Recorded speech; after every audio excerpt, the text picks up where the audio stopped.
Hello again, folks. I took a short break to drink and make some arrangements for some food. And, so let's see how long that takes.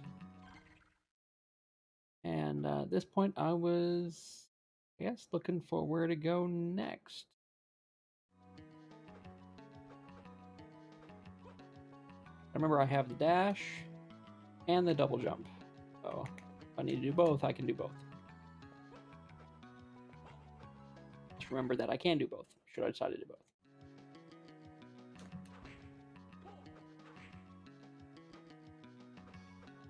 Let's see, about the only, I'm pretty sure, I think the slime is the only thing I haven't gotten a card off of that drops a card that I've seen.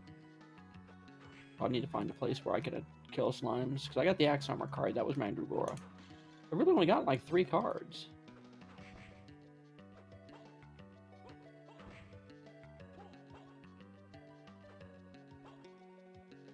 If I recall, I can go in and out this door and there's like slimes at, no? We would see it next door. Which is like slimes, Axe Armor, slimes, Axe Armor. And, you know, it's nice and all, but it does take a while to go through the door.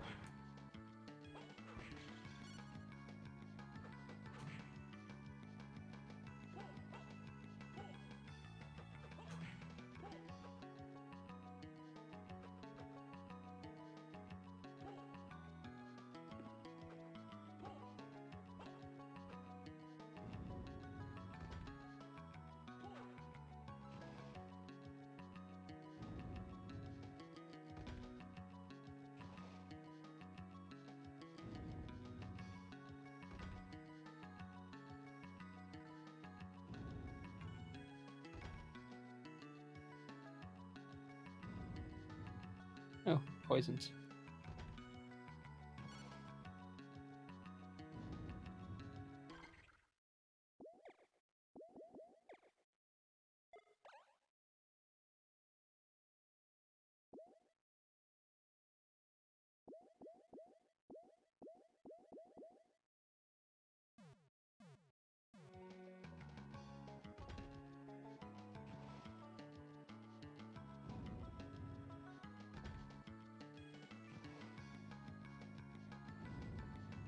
I haven't found any other room where you can easily make slimes spawn, so this is, there we go, the Venus card.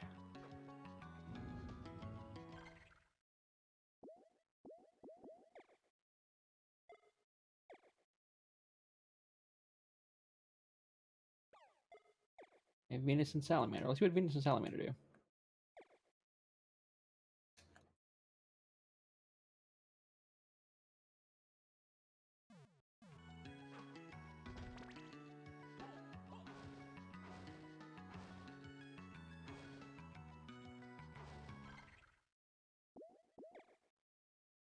Use Root of Thorn to attack enemies.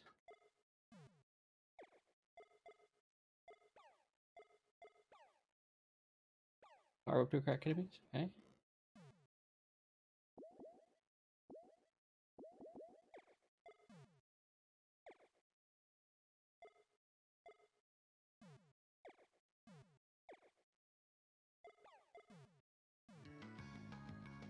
Okay, I'm confused on how that is. Is that just where I leave it? Is that the...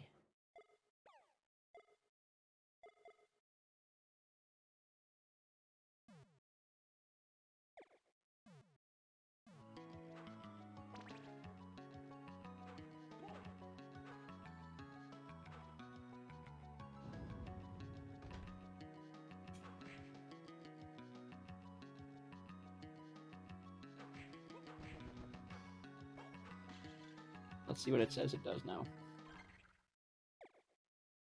Oh, increases all damage by 25%.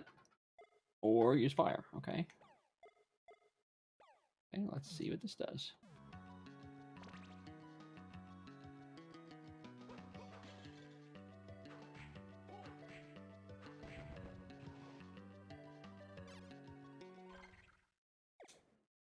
Doesn't know, it didn't happen. Okay.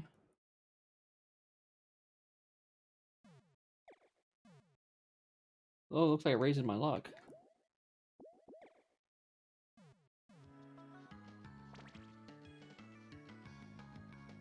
Increase drops or drop rates or something? I don't know.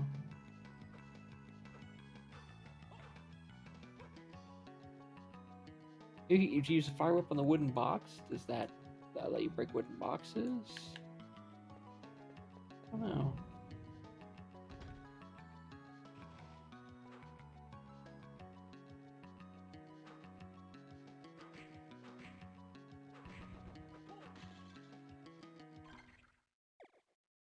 Still doesn't say what it does. So apparently it didn't trigger yet. It looks like it raises luck by a lot, which means that would be kind of cool.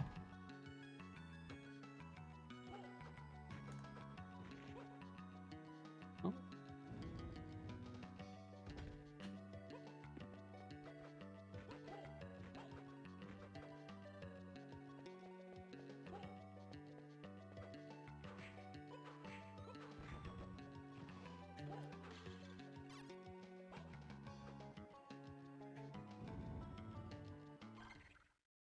But yeah, it raises your luck by like 45. Okay.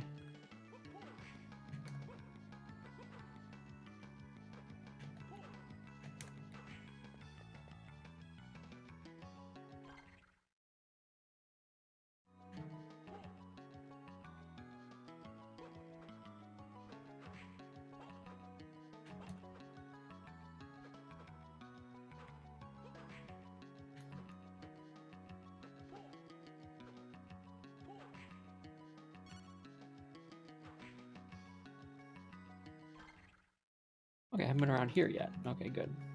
I thought for a second I was missing something.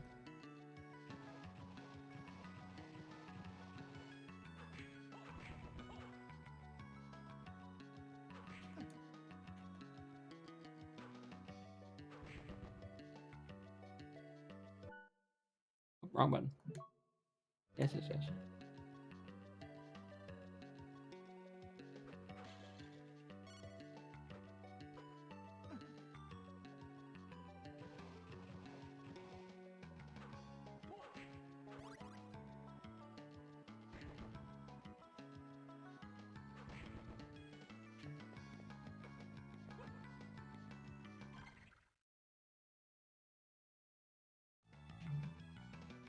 There we go, another save room. Sweet.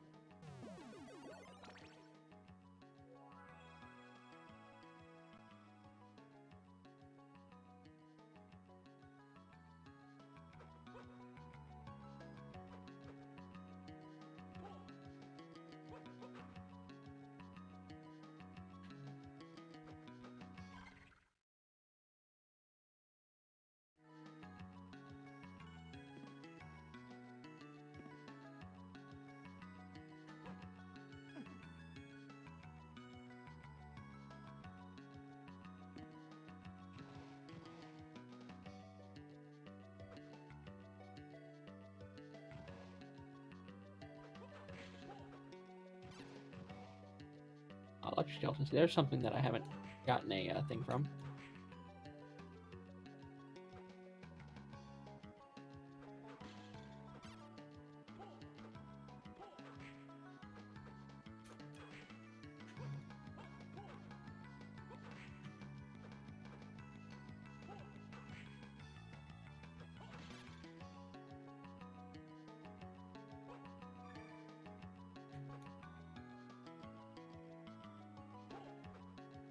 Up there anytime soon. It's from this side.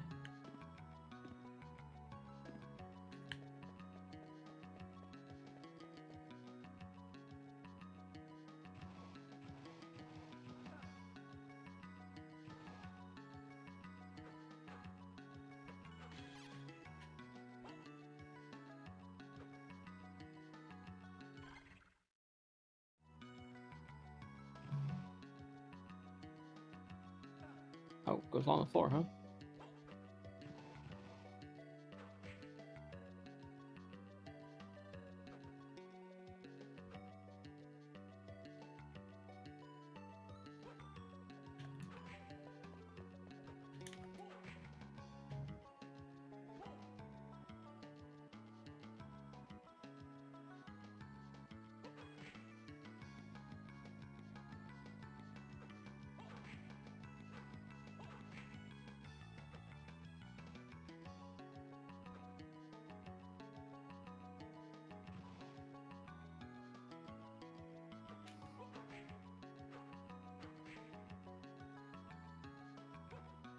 So now I can kill it somewhat reliably without getting smacked. Just farm that one.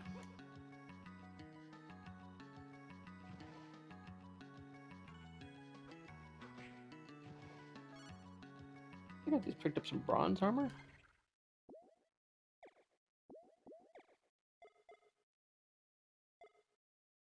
That's... Oh, okay, so I lose 100 end, but I gain 35 defense. We'll go with that for now.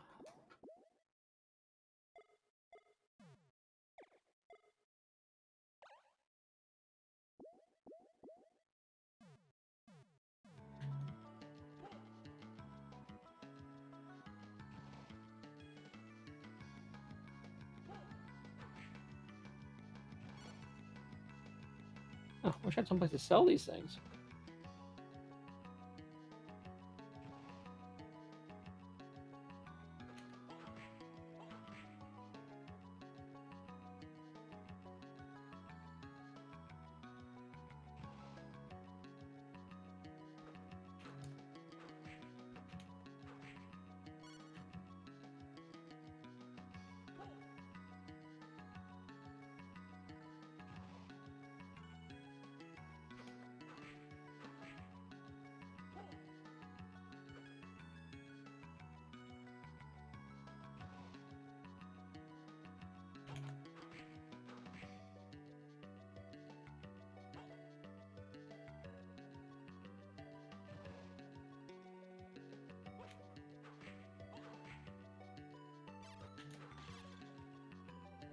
Just in case I didn't have full hearts, which I rarely use the heart weapons.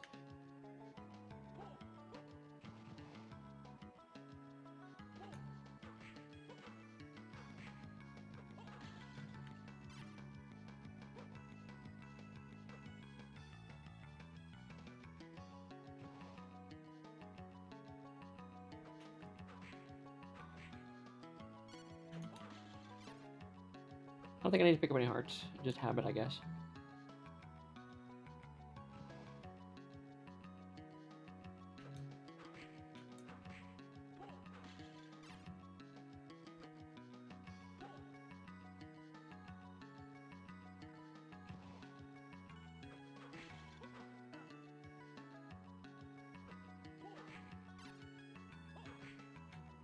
Feel stupid about that.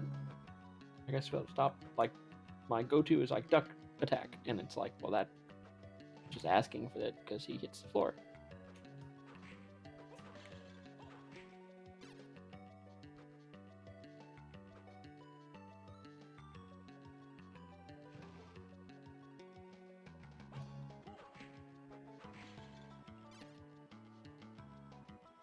All right, common drop.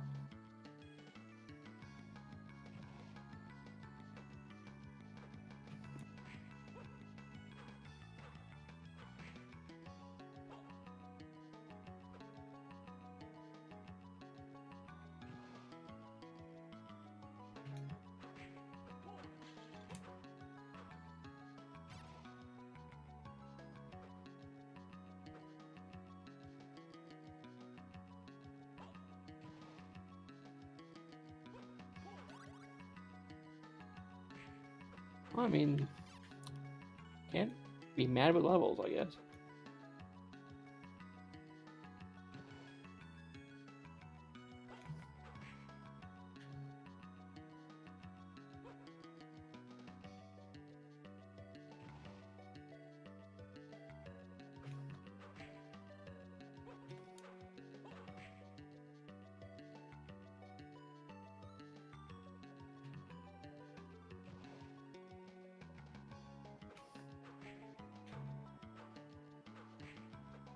Maybe I should turn up the luck on the, Heck, if I'm doing this anyway. Success.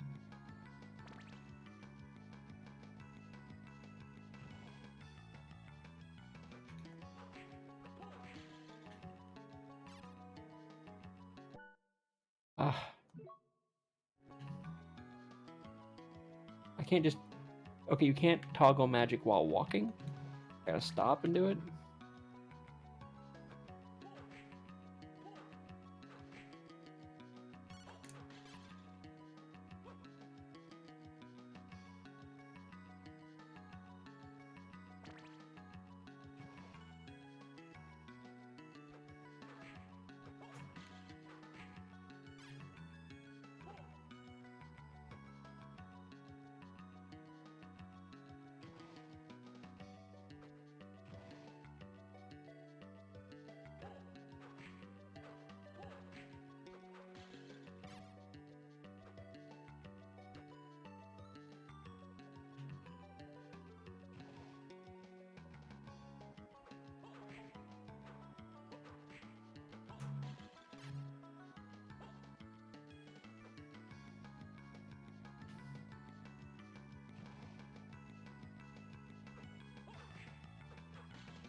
Even with the improved luck, seems to be taking a while.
Like I said, even that luck on it didn't seem to be helping too much.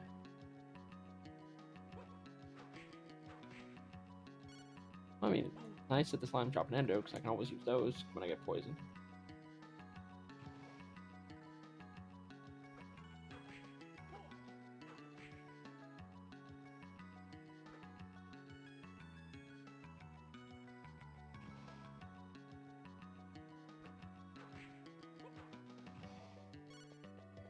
I need leather armor. Oh, man, I wish I could have a place to sell those.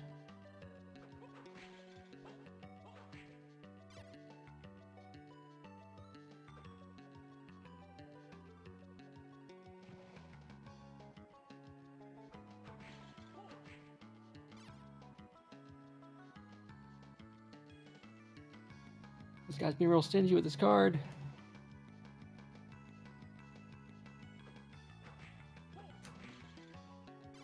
That is if it's not a bugged UI and he actually has one.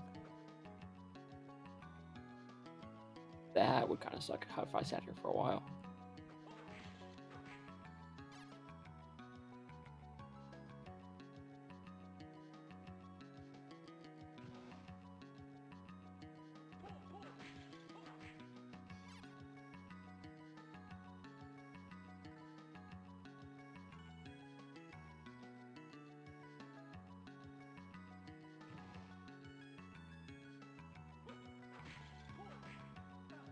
Oh, you were just out of range, fucker.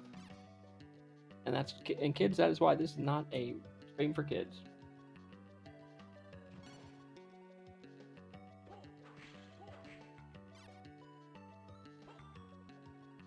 Not that I have any viewers anyway, but should I? If I did, they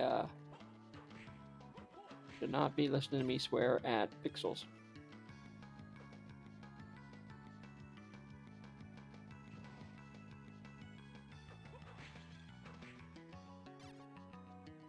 I swear, I mean, I'll give it a couple more tries. I'm gonna go save and search in other directions. Maybe there's a better farming location.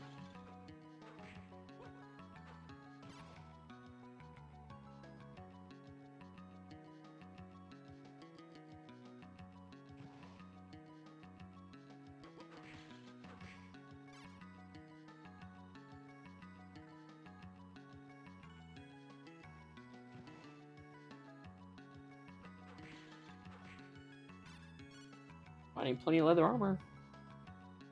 That's for sure.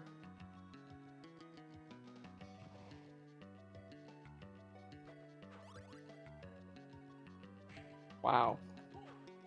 2 levels off these guys. Not dropped his card yet.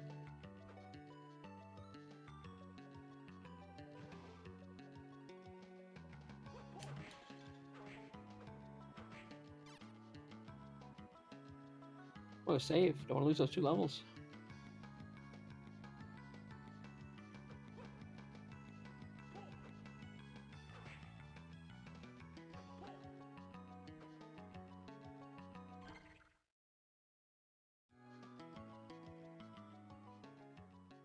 It seemed nuts that all that needed to drop a single card.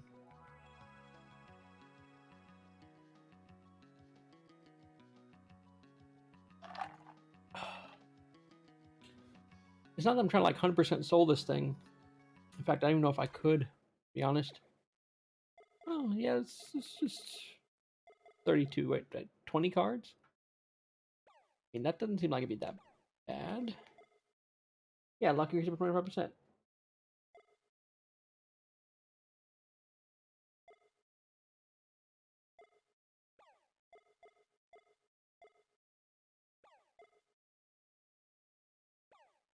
I mean, what the heck, why not?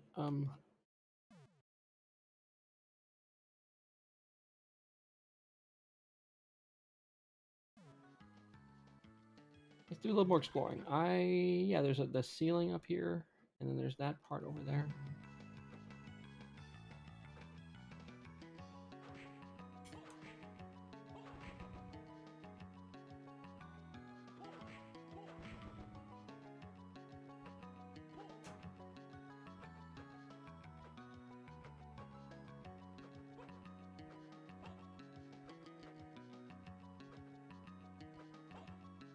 Seems like a pretty straightforward. That's not going that way.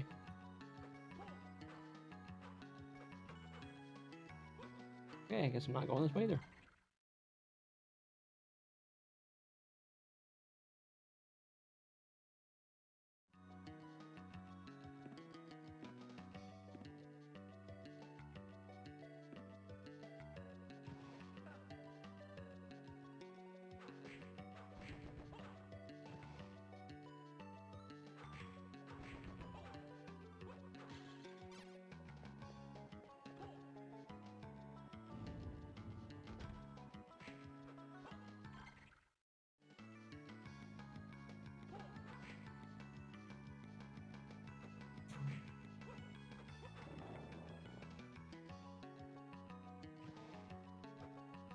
Okay.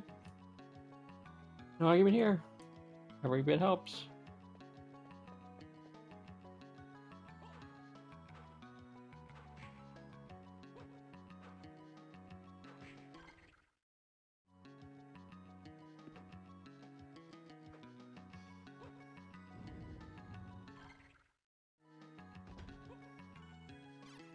Honestly, is there something to do? I mean, some kind of.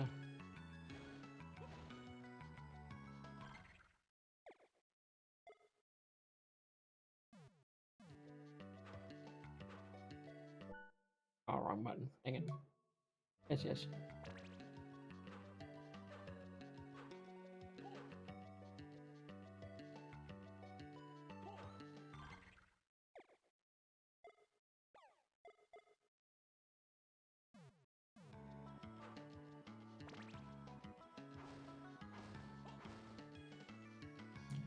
No, I mean. So.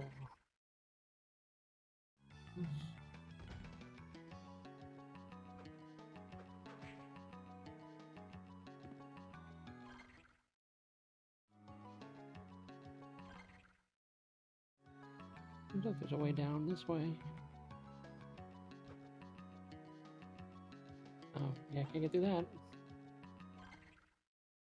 Okay, looks like the way I was going was the way to go.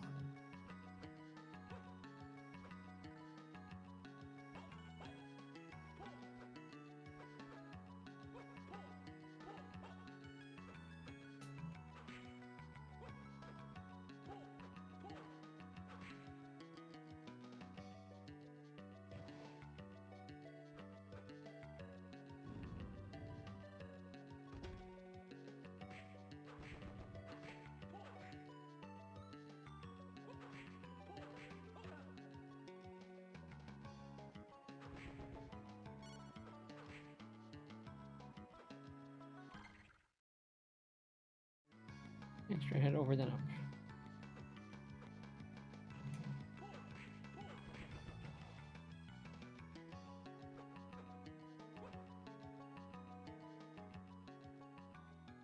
Save and check the higher route.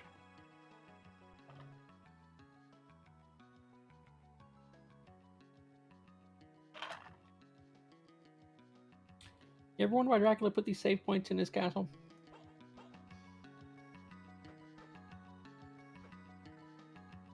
I mean, honestly, I'm curious.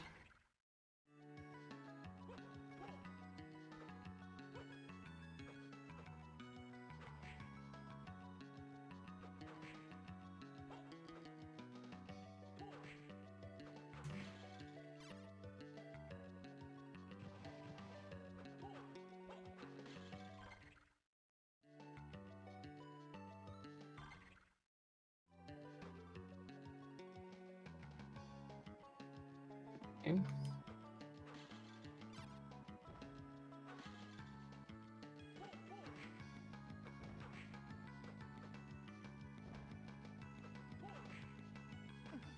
Oh, well, screw you too, buddy.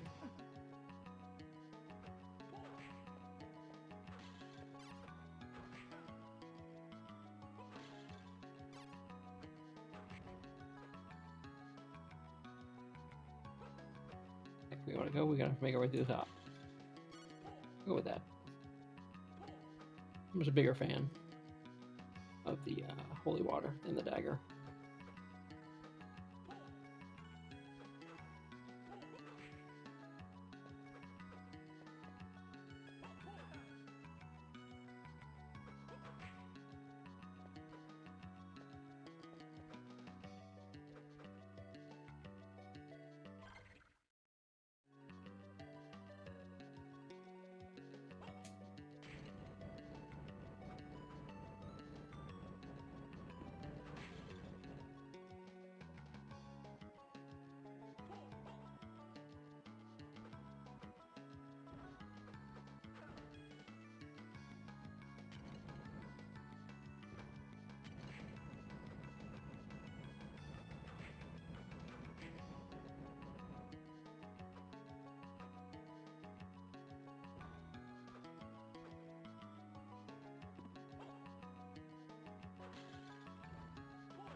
I mean, it doesn't hurt to have it.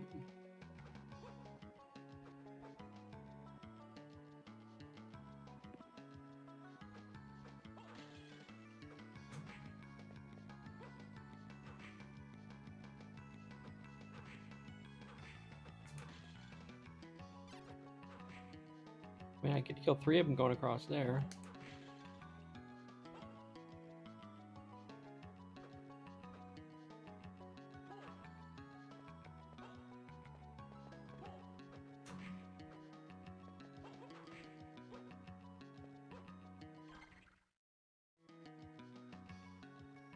Oh, cool. First teleporter.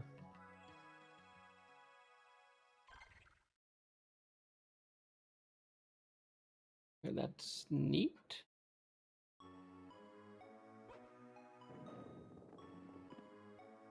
Cool, now I can go back that way.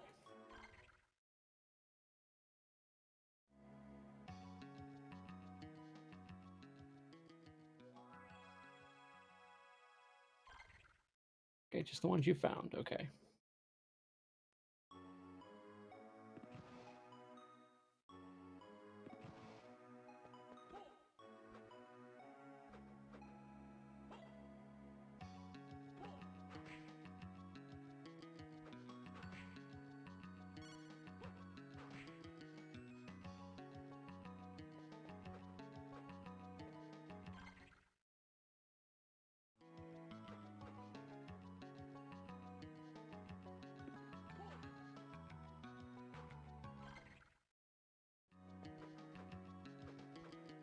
So that's only a down, okay.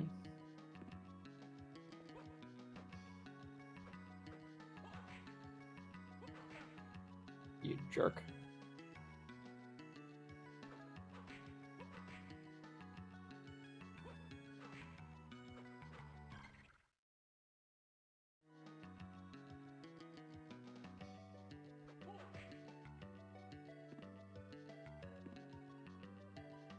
Okay, so that's nothing I can do.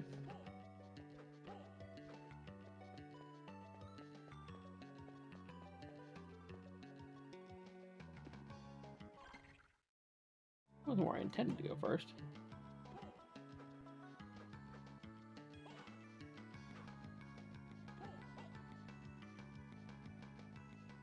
another save point.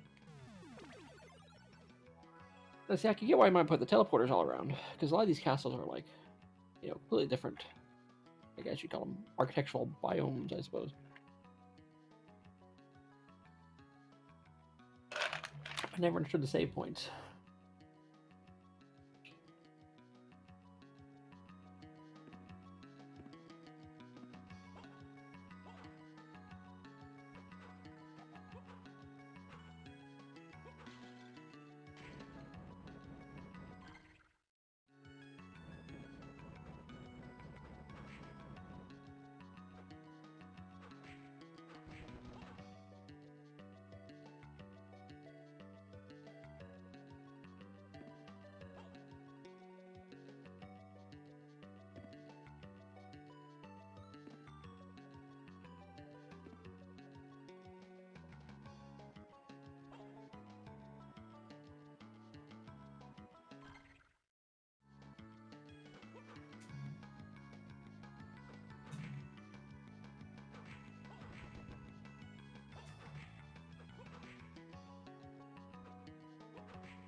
Definitely not enough attack quick, you know, you can't just move quickly after attacking. It's definitely not.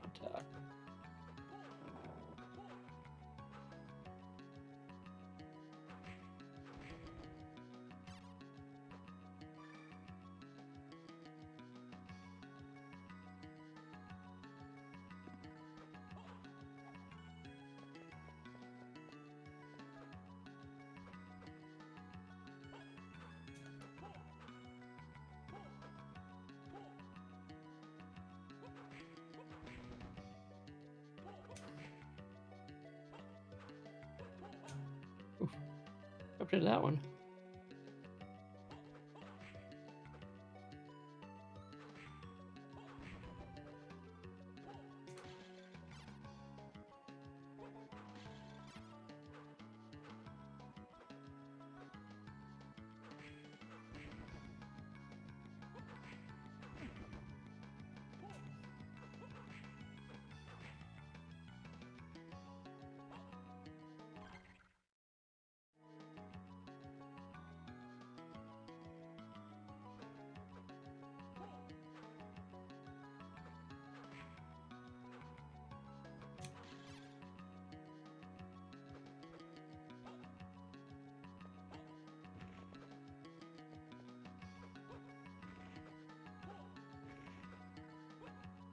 Okay, so I need to...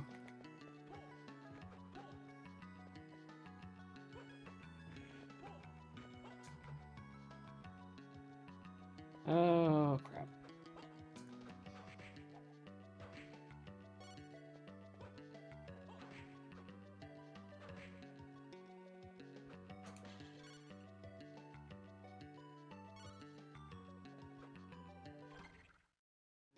Unless this is a save point. It's not. I mean, it kind of leads to a save point, maybe.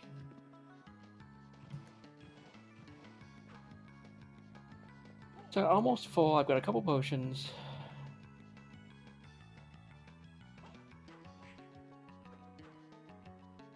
This is a pretty quick place to farm this particular card.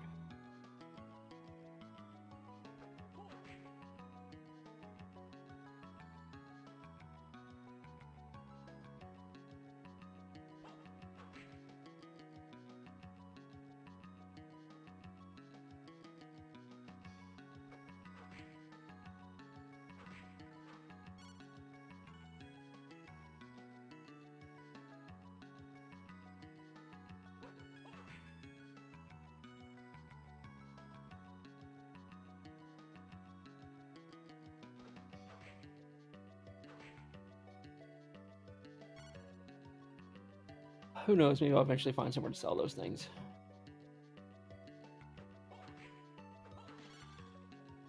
No.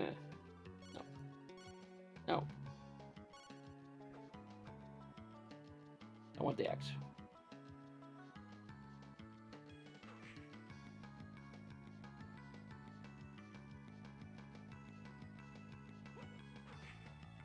I'm telling you, maybe it's bugged. Maybe they don't actually have a card.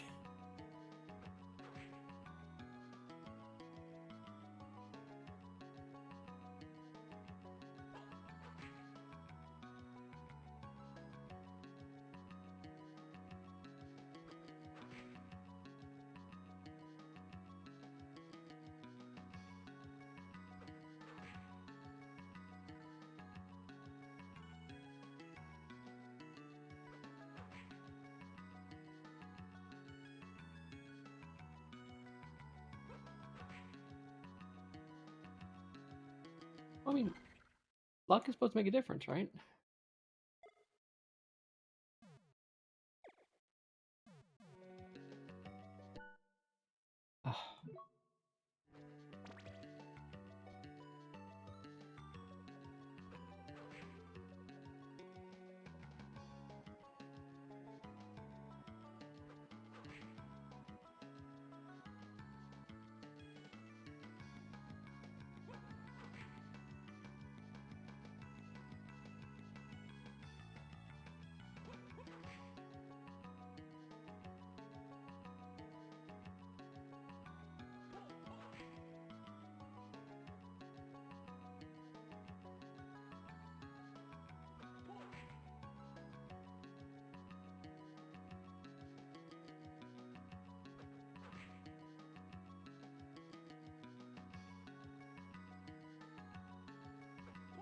I know there's a boss down there, but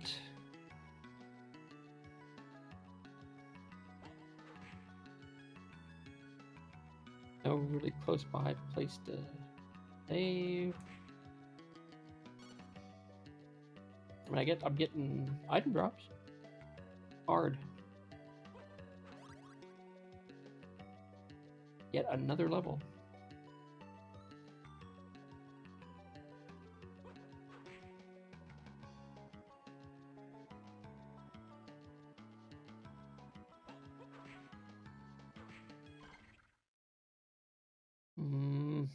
Well, I could maybe down. There's a place to save. That's a possibility. They are kind of far enough apart.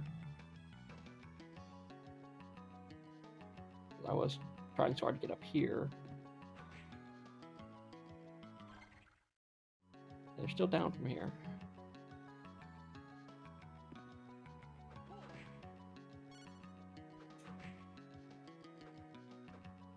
Be a save point. Or not.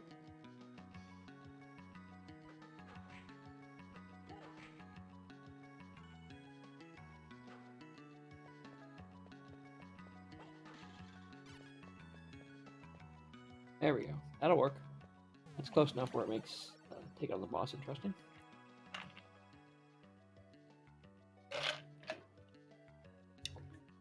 And not a risk. Ah. Okay. Let's switch to...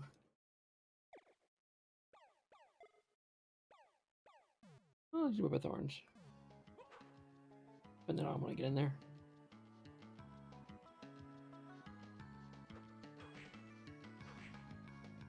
How many of those wristbands?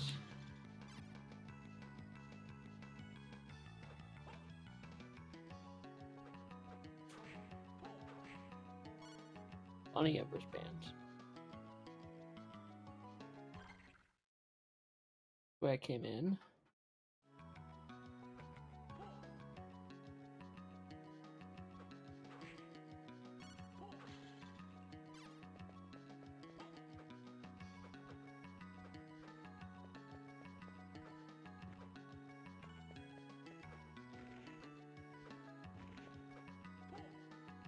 So, let's try this.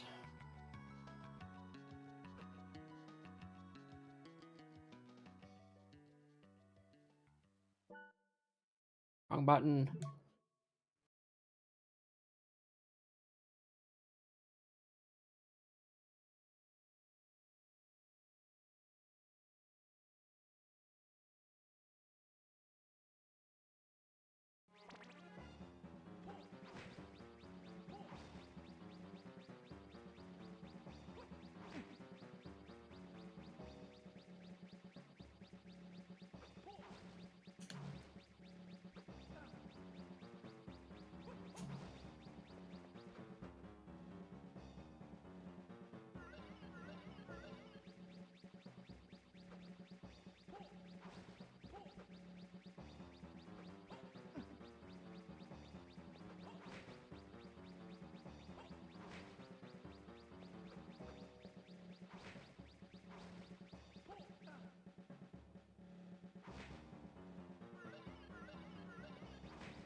Okay, that doesn't work for that guy. Let's try it again. That's not gonna work for that guy.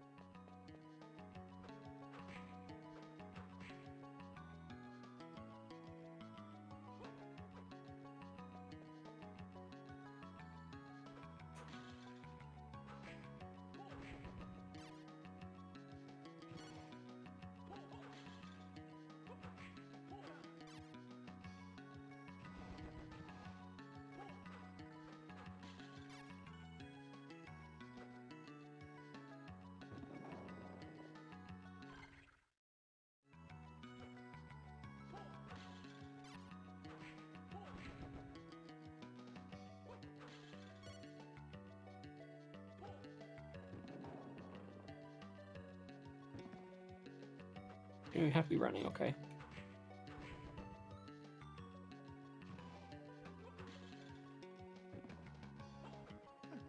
Okay. So, not the smartest plan. But not entirely bad. Okay, so I can go back to the beginning because I got all kinds of blocks I need to break.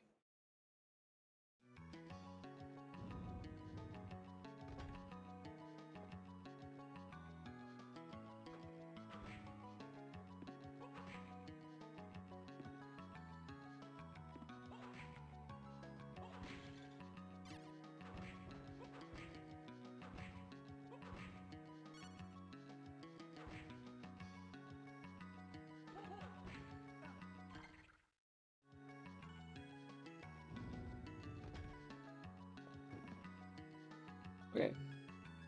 So you can't get hit these from this side. Eee.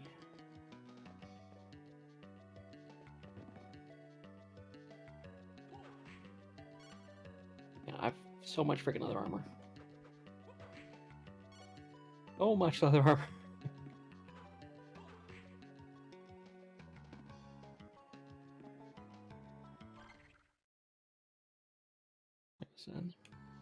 I think this other one is also a big statue thing.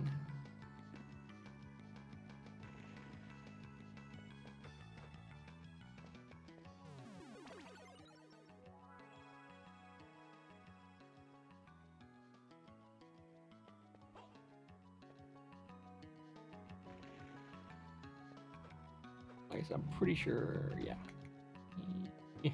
Nope. Oh good, probably have to hit it the other way to knock it over.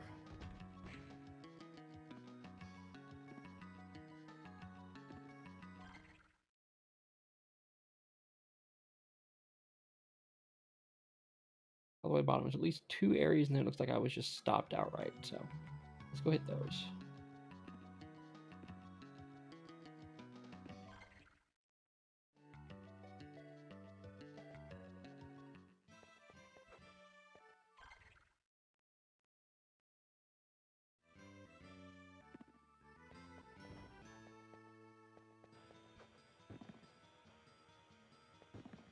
Okay, so that one's not moving.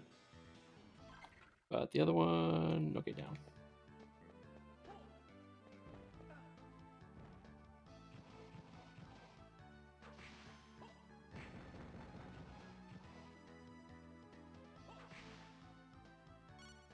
Any of those.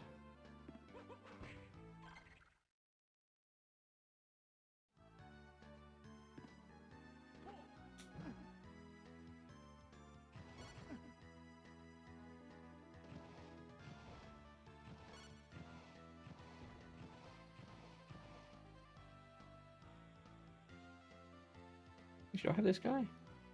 Or I give up on him?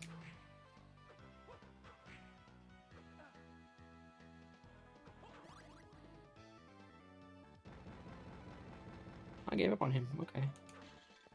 I need to hunt him for a bit too.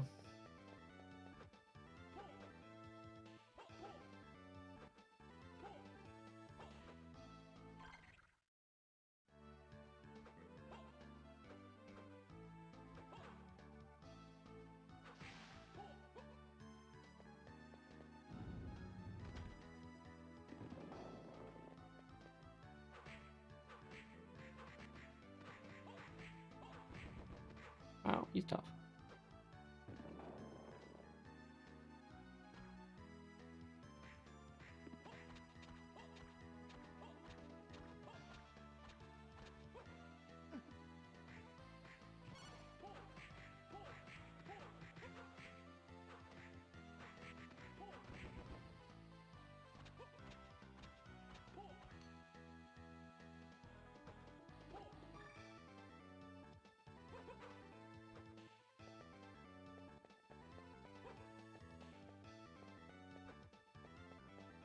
It's something like a, okay.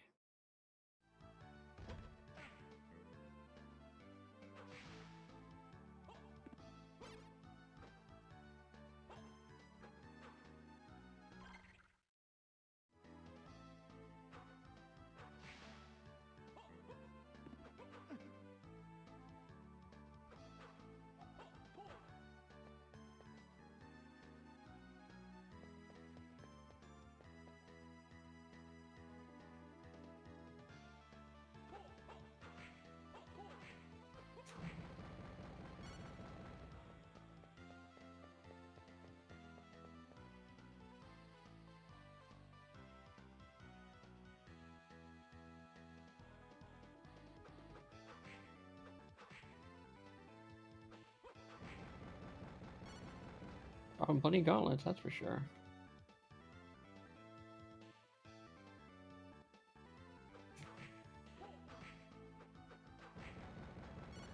Tons of gauntlets. Drop your freaking card, why don't you?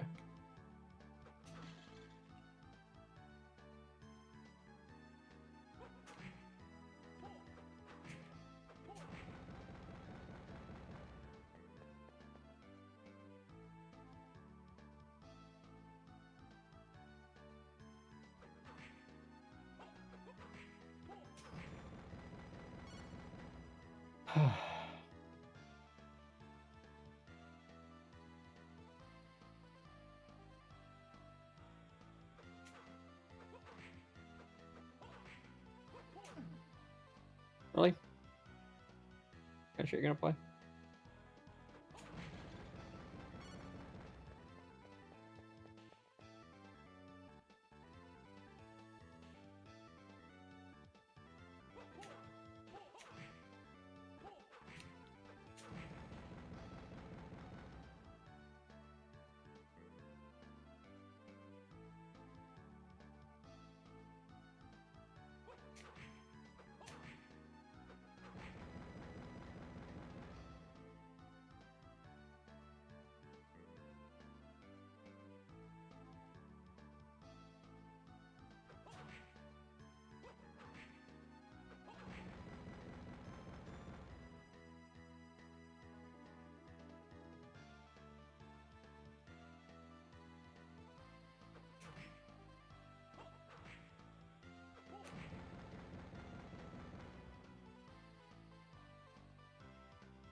Jeez, what is up with these nothing dropping cards things?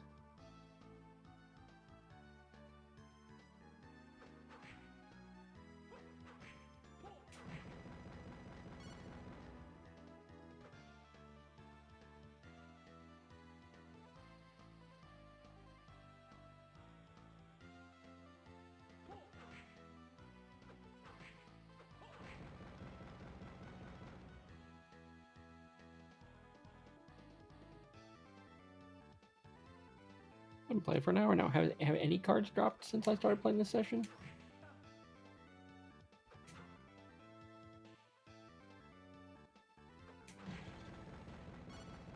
Plenty of gauntlets.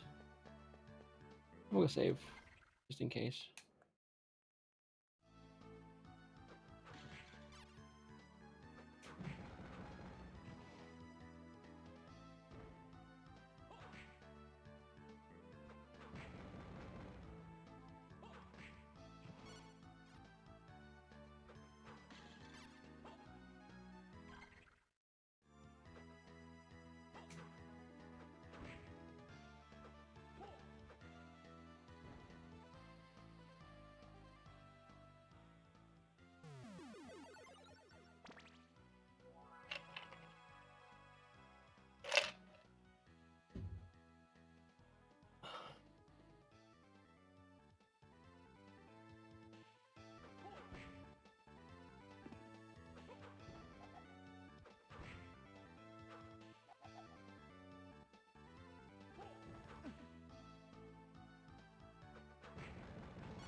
don't recall them being this rare. I mean, I haven't played this game in a long time, and I don't think I ever beat it, but...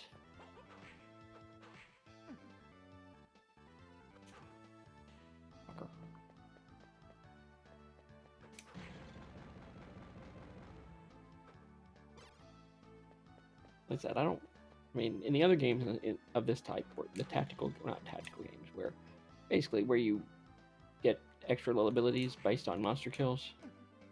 You back here.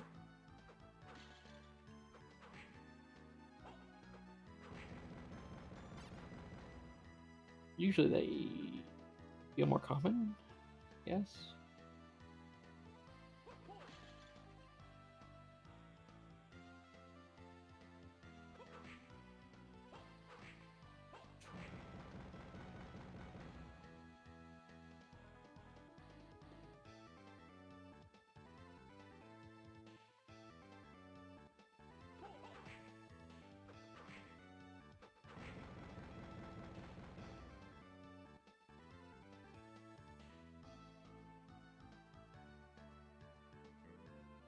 This and the electric skeleton, I'm wondering what the heck is going on.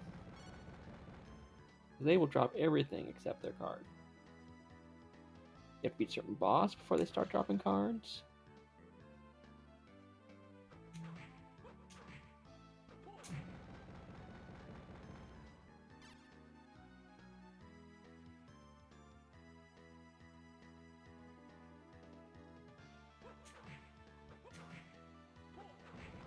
There we go. Let's see what that one does.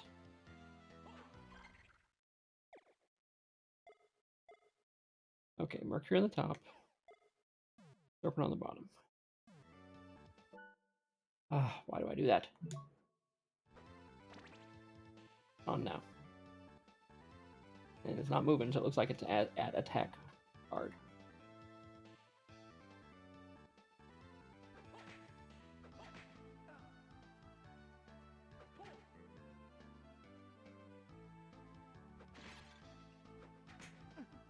Okay, I'm doing half damage to this guy. Definitely an ice whip. Okay. So, but then that too. Ugh. Okay, this is based on time. Must raise a stat.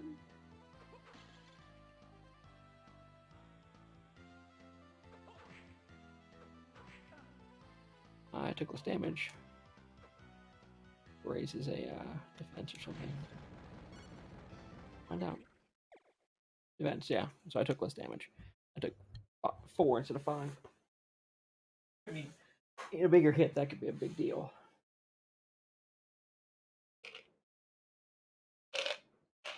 Probably wouldn't be bad for boss. That or the increased 25% damage would be good for boss fights. Okay, we can start looking at other stuff now. Couldn't get through there, couldn't get through there. I think there was some stuff up top, so I need to go back up top now. Hit the save on the way through.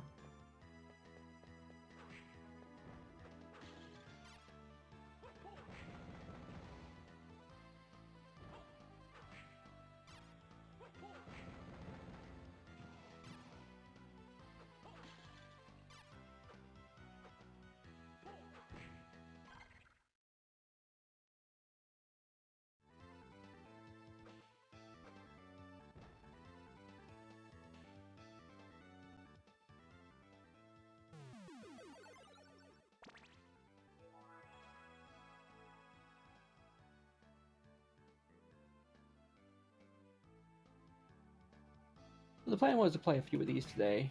I mean, if you heard my speech at the beginning of all this, there's a lot of good handheld games in this series.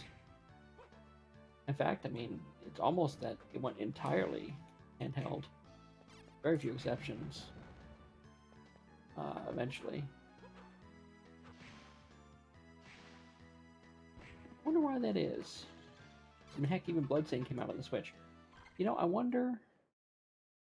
Like I said, this is just me thinking out loud here. I wonder if it was realized that people don't like leaving. That sounds kind of silly. People don't like when they're focused on the mapping and the puzzling and the collecting and stuff.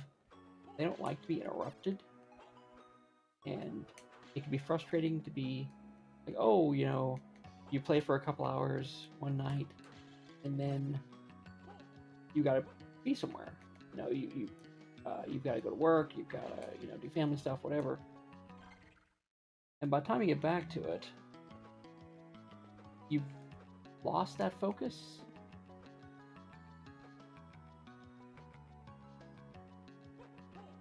And you gotta and if you don't have very long to play, by the time you're back to the point where you're like, okay, I'm good again, I'm back in the groove, you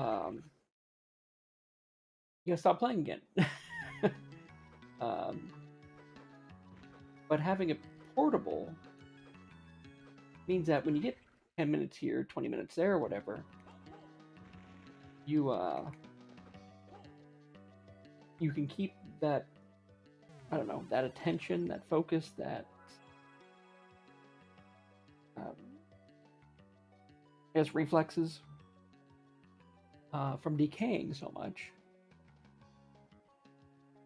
Of course, the drawback with that being is it's portable games are always going to look not as cool as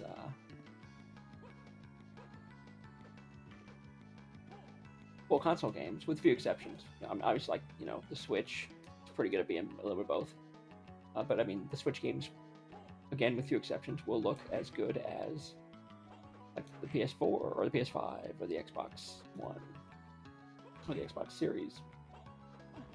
And like I said, with a few exceptions. I mean, when I got Dragon Quest XI on the Switch, because it was the at the time the definitive edition.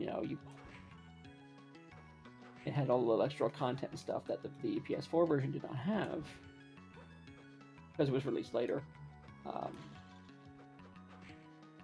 I compared the two side by side, the PS4 to the Switch version, and honestly, it was good. I don't see the problem. It was really good. Was this? Oh, sorry, this is one of those doors.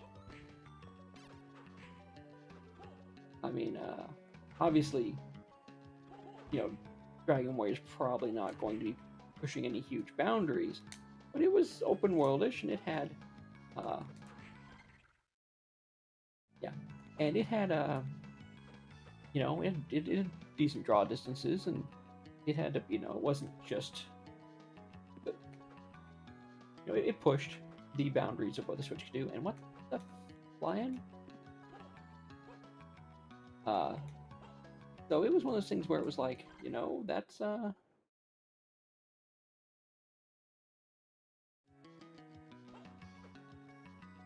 did a really good job with a really unarguably less powerful system. They made their game look just as good. So that allowed you to have a portable. I mean, obviously it wasn't a Castlevania, but it was. They did, like I said, they did Bloodstained. So there was a version of the game where you could stay fresh, I guess, as Mofi might say, where you could stay, current, not feel like, oh man, it's gonna take me a couple hours to get back in the groove, but I only get to play for a couple hours, so I really want to play. It can be frustrating. I mean, granted, these aren't world-shaking events, and first world problems, I'm sure. Oh my god, I'm not as good as my game, as I was yesterday. Well, yeah, that's obviously when it pales in comparison to rent and family and all that stuff. But some of us, that's what we got in our evenings. And why should our time be any less valuable? We want to get as much enjoyment out of our time as anybody does.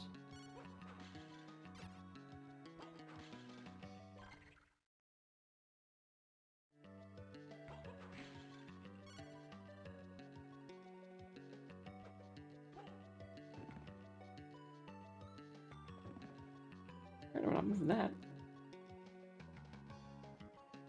Anyway, so yeah, I wonder if that was like the key, or maybe it was just cheaper to develop. I mean, it was certainly, you had less materials you had to work with. Maybe it was just cheaper to develop on the handhelds, and the profit margin was higher, and that's just, it just worked out that way. Go up around the corner. There was probably a couple different reasons it seemed that all the Castlevanias suddenly started to be, let me break that one. Suddenly started to be mobile, not mobile. And mobile makes it like a phone. Phone games suck.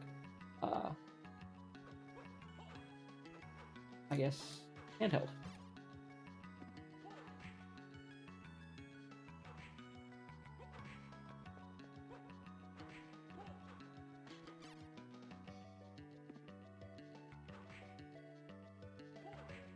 None of these things say they have cards, so. But hey, they're still XP.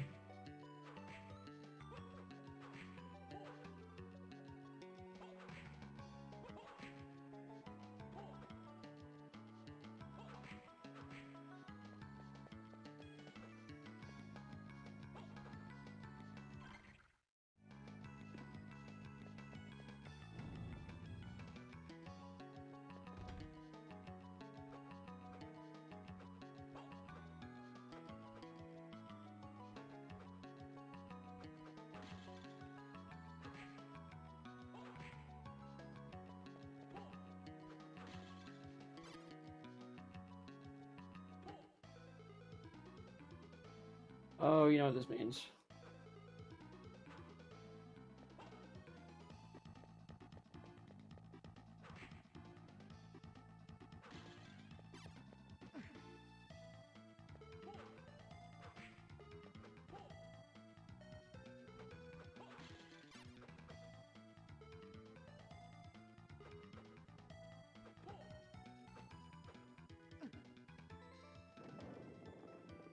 Yep, all kinds of frustrating.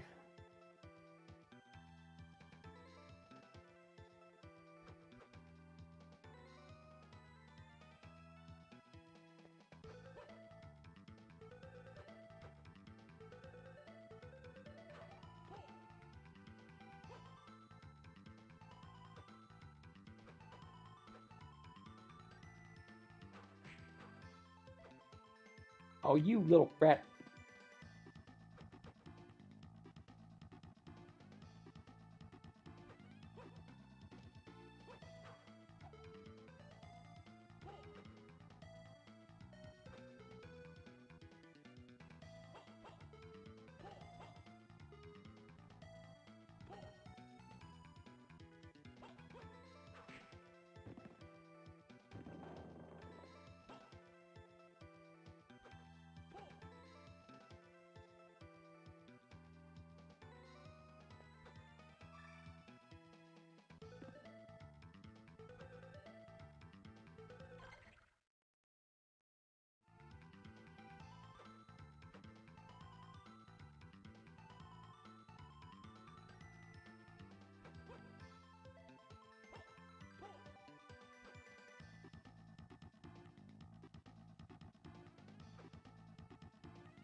Wow.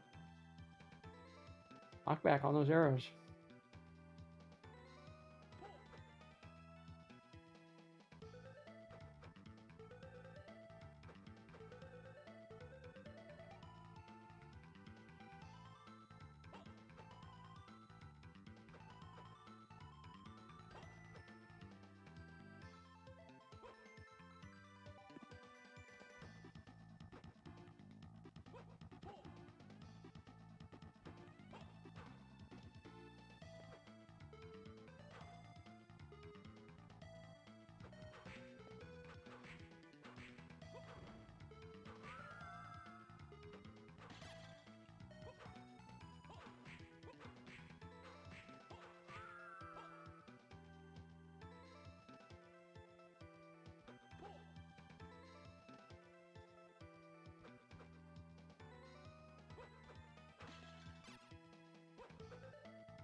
Okay, good place to save, that's for sure.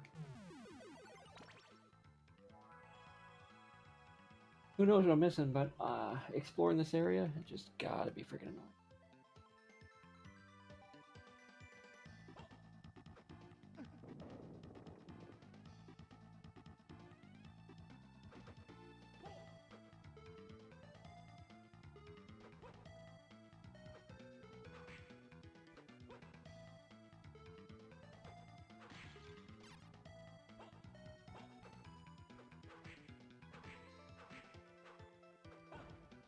Ow.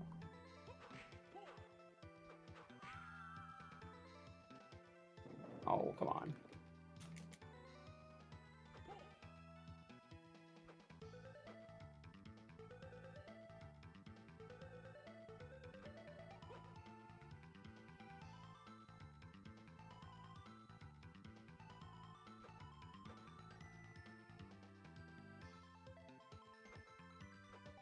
And fine. Whatevs.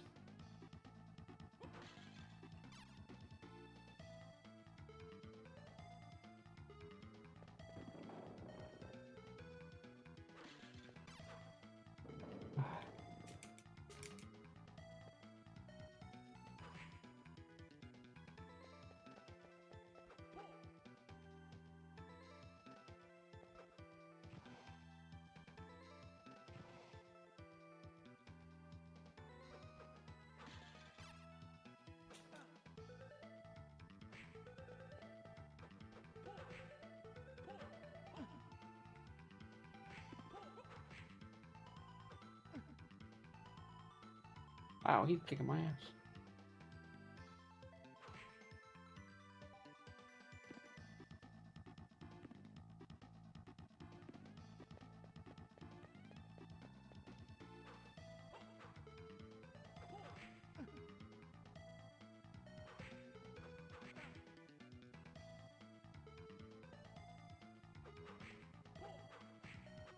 Yep. Yeah, I was going.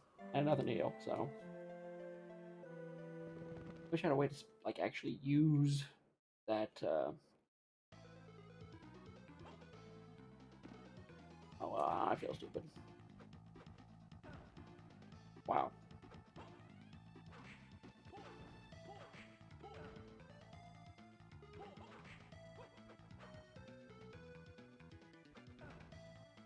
Just handing me my ass.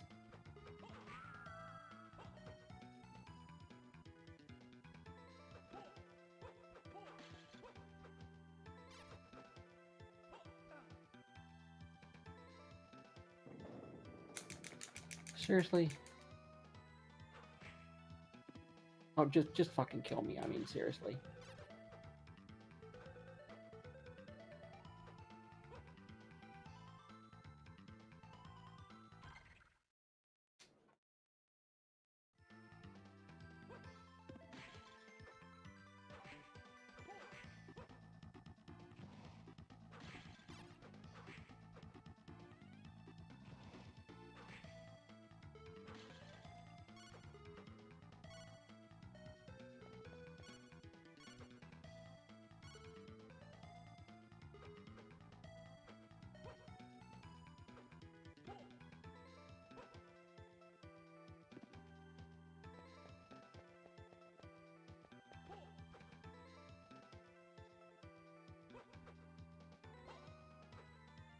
Really?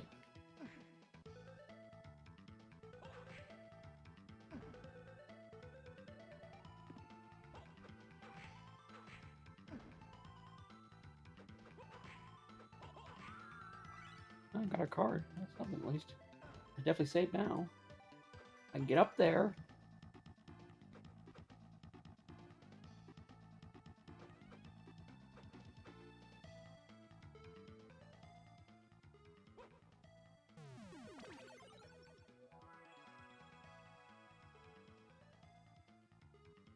That one does.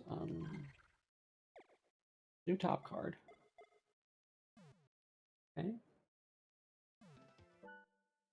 Oh, Jesus H fucking Christ. Oh, that's kind of nice.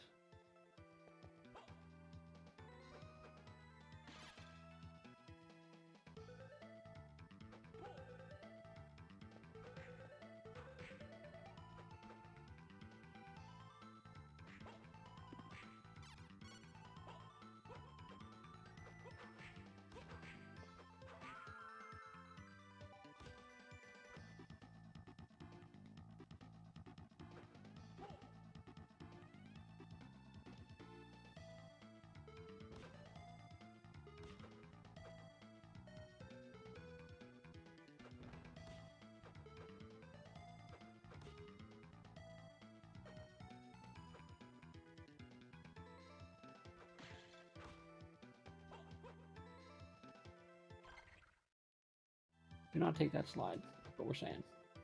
That's the easy way out.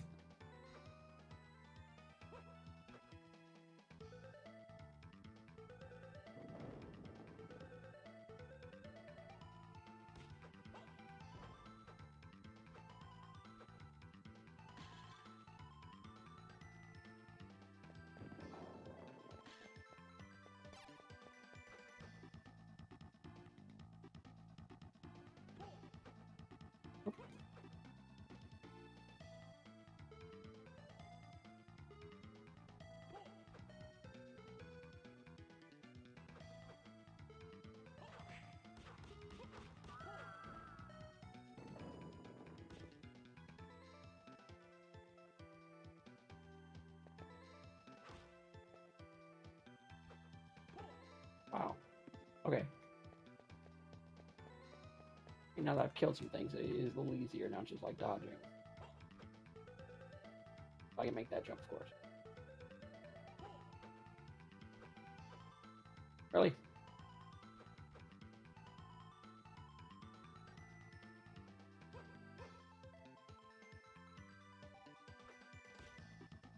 Son of a bitch.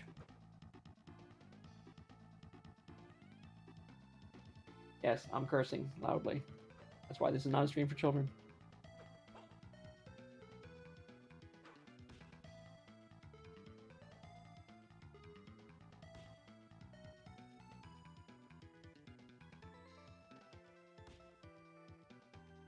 And that's not going to be a good combination.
I know what that one does. Right? Okay.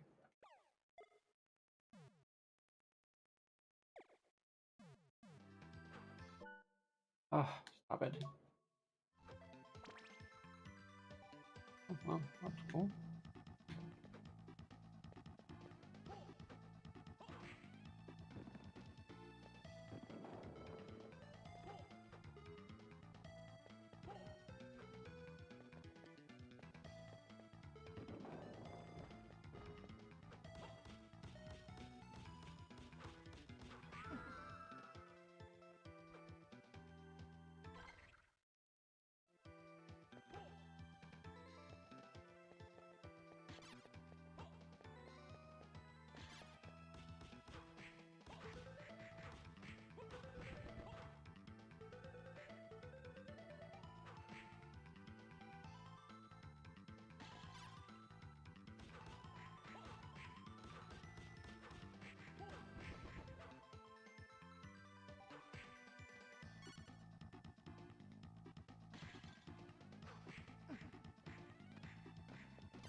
Oh, yeah.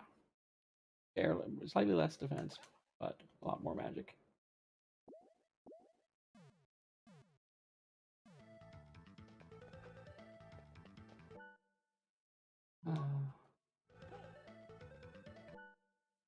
What is in this anyway?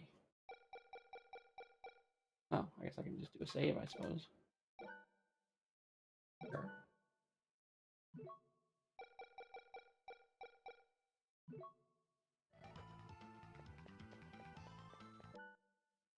Wrong button.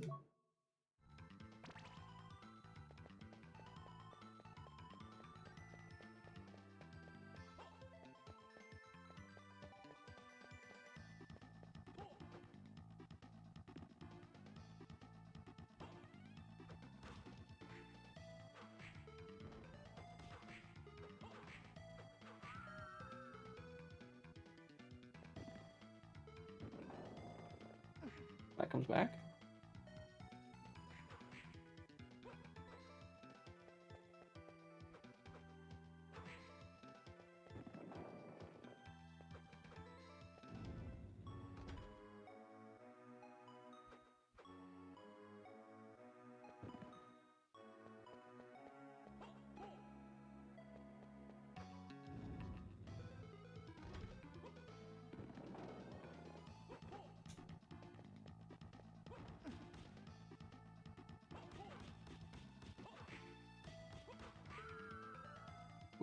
Okay, I need to get somewhere that we can heal.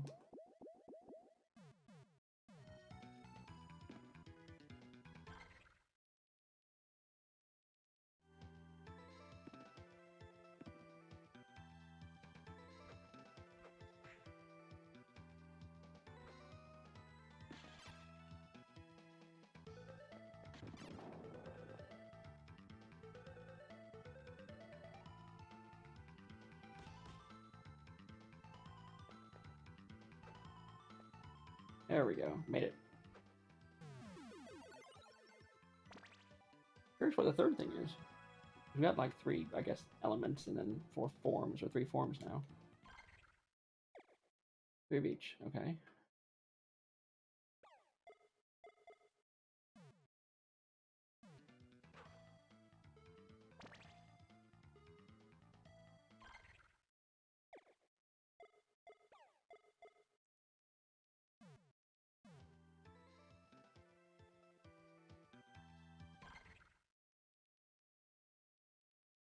I don't necessarily want to go down there.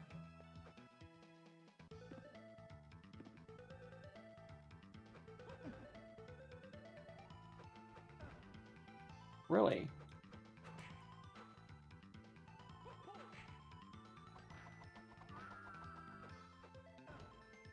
Fuck you. Yes, lots of profanity. I apologize.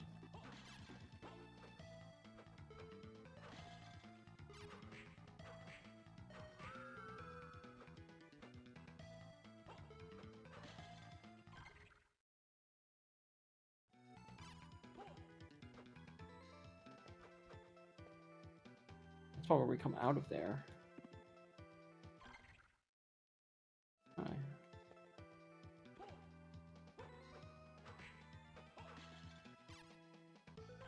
I actually like the ice one. It didn't take much at all.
The save point? Yeah. That's fine.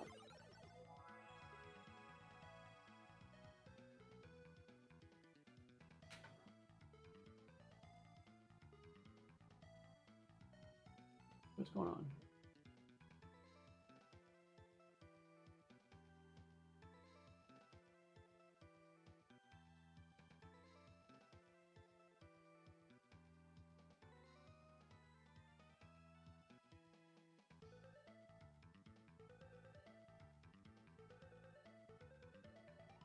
Okay, doesn't look like anybody on. Check usual places, of course.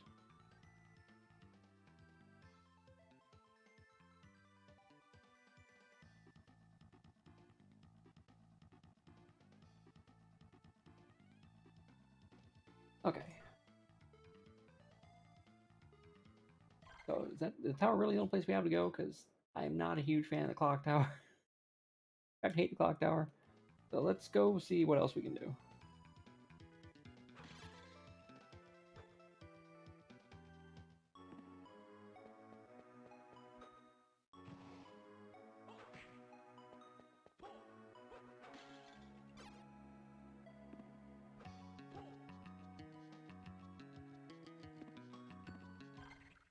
Yeah, there was an up and down from this area as well. At least there might be something interesting on.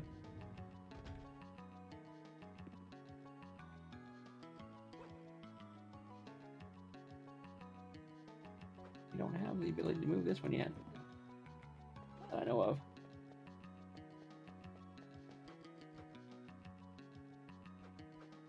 Okay, okay, well, let's do it about that now. Okay, that's all there is.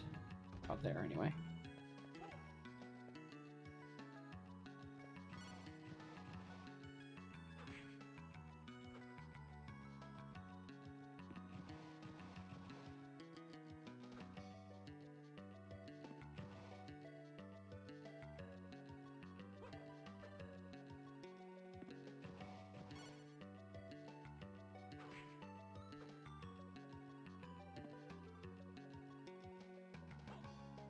I wish those would stay destroyed. I mean, that would be a good way of knowing where you've been. Without knowing that is kind of difficult. Okay, I can teleport farther down the road. All I need to do, unless I'm thinking about going back to that clock tower, which I'd rather not. Given a choice.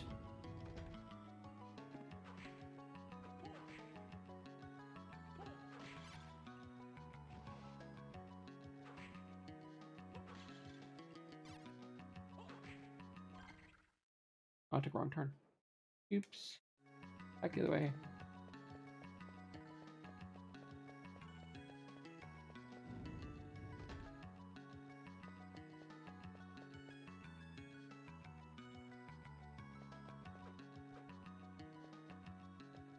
There we go. Okay, now we're out here. I think,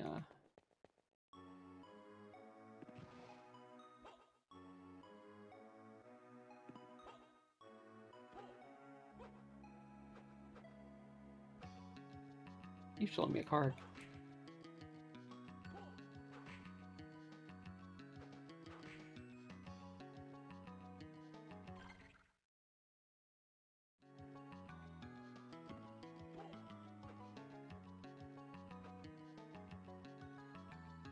Oh, yeah.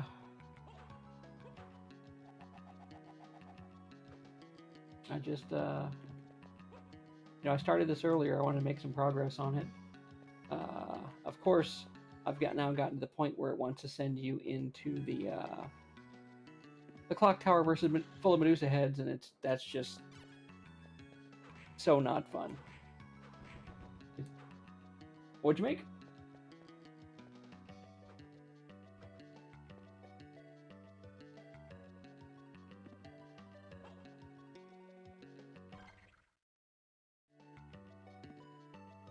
Ah.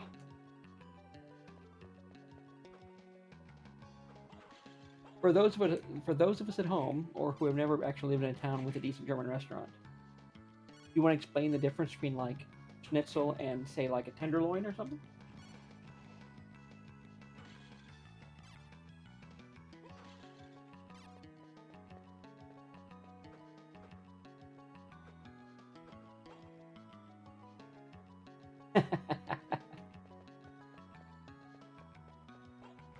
I personally couldn't say for sure myself. Uh, I have had really nice schnitzel at a nice German restaurant that doesn't exist anymore here in Florida. They were kind of a small niche place before COVID, and you know they just had not enough audience to see them through.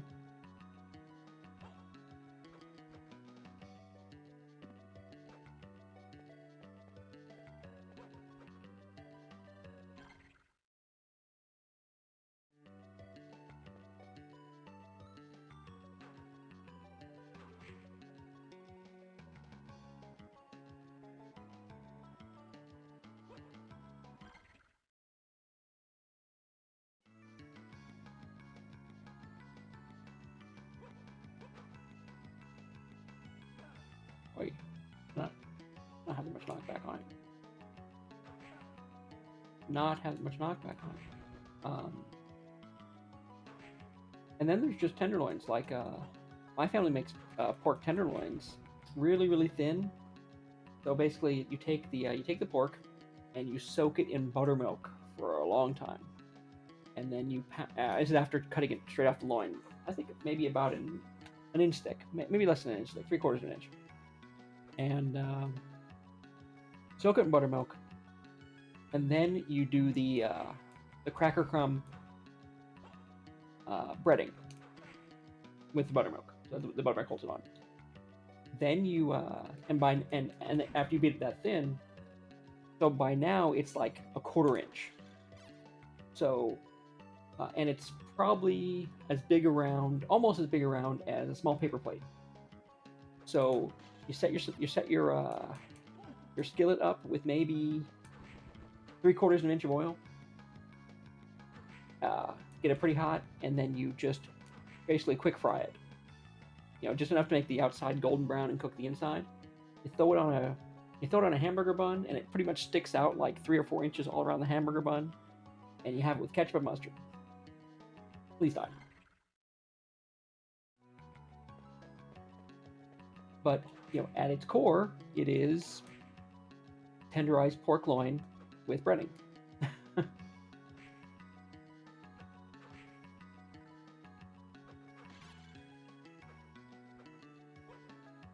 Amazing what the different cultures of the world have all done with pig and bread. And somehow it all came down to frying it. I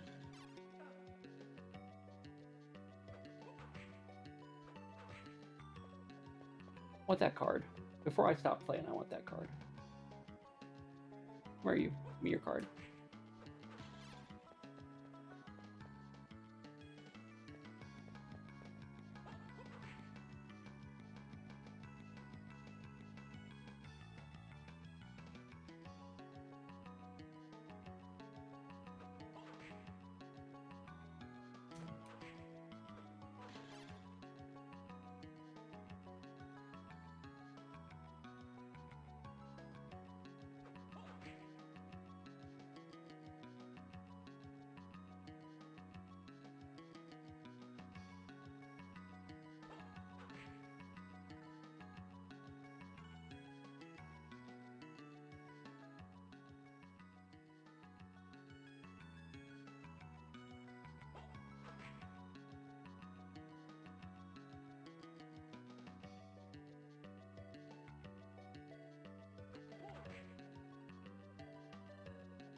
Of all the Game Boy Advance Castlevania games, I don't know.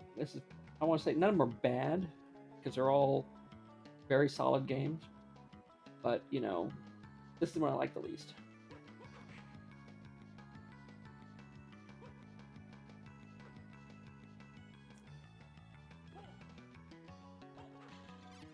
The controls are not as smooth as the other ones. Like in Symphony of the Night, I'm like jumping all over the place, doing attacks in midair, jump up and attack behind me. Just the what would you call it? more fluid, less solid. Because here it's like, you know, I could be swinging a whip and then I'm like trying to move in another direction, and like you can only do one thing at a time. Like here's a great example. So I want to toggle this magic on, right? And if I'm walking, oh, wrong button. Yes. If I'm walking, it will not toggle on. I'm hitting the magic toggle button, nothing. I have to stop, toggle it on, and then go. It just doesn't. It does not let you move as much as I would like to. I think. You know, that crap should toggle on and off in midair if I wanted to.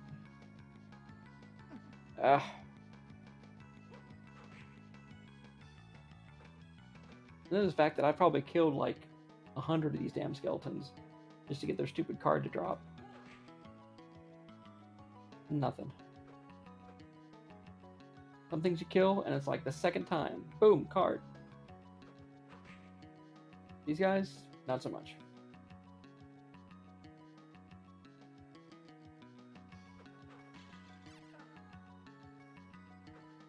I think a lot of what it is too is the later games in the series, or not necessarily. I mean, series. They're not necessarily connected. Like the Aria of Sorrow, which is the third one, the third Game Boy Advance one they made. A lot of the, I guess instead of cards, you have souls. A lot of them are made to be used as part of your movement. Like there's one that you used, you would hold down the shoulder button, so you would float or glide. Here, it's like nothing's really. You know, they didn't try to integrate it into things. It's a, okay, stop and do this. Okay, now continue to play the game. Plus, I have found like dozens of sets of armor. And maybe I just haven't progressed far enough, but I have nowhere to unload this crap. It's just sitting in my inventory, not helping me do anything.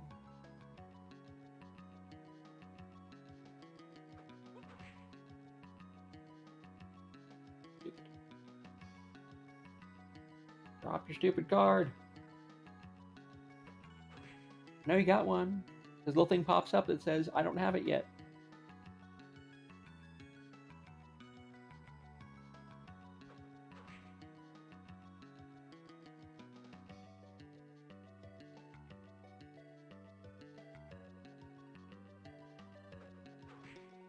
But as much as I complain about this particular game, I will play this long before I play any of the NES Castlevanias, because those are just freaking hard. I mean, I know people speedrun them in 13 minutes, but, you know, I'd end up playing for 13 hours and then just, like, be throwing my controller against the wall.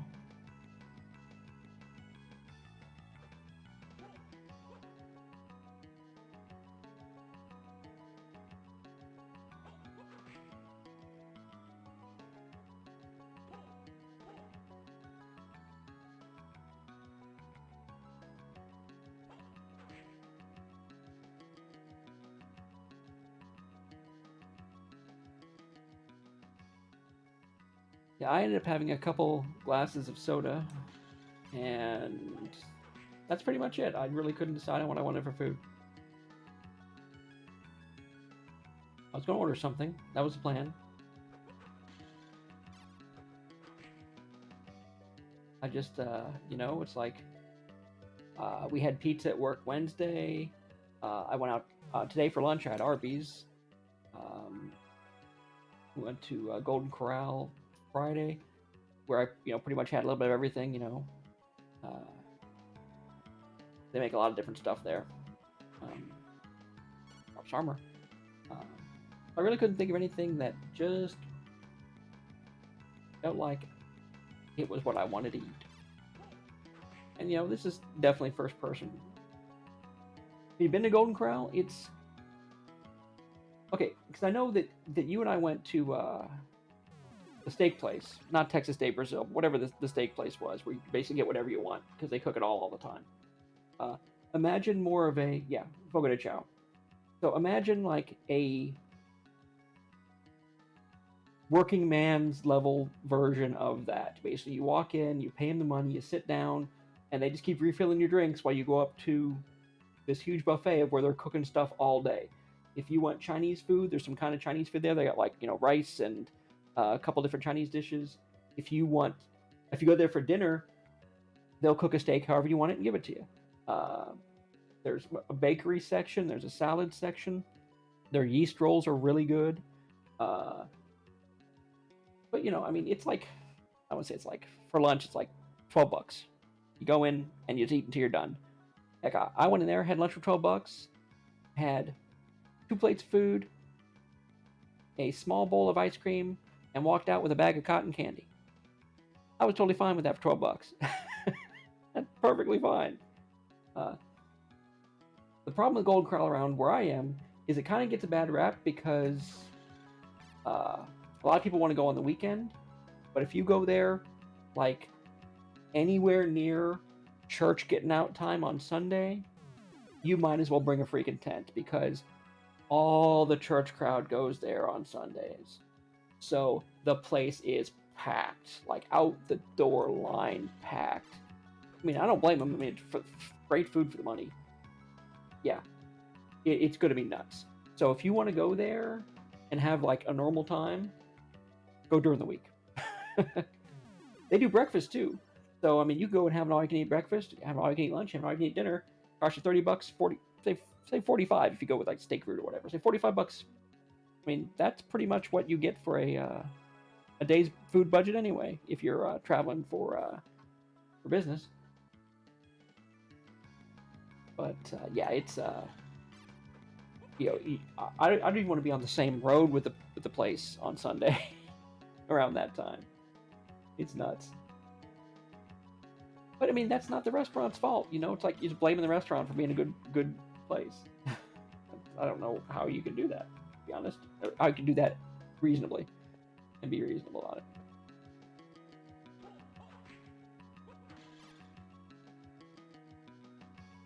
If you were, I wouldn't make a 2-hour drive. I mean, for me, it's like a 25 minutes, half-hour drive. And it's not too far from where I work, so I was able to go there for lunch Friday because I was at work. But if you find yourself in the area with one around lunchtime, knock yourself out. Because you can pretty much get whatever you want there. If you're going just for desserts, if you're going, like I said, I had hamburger sliders with A1. I had French fries. I had bourbon chicken. I had, what else did I have? I had, I think, a salad. I make salad the way I wanted it, so it was fine.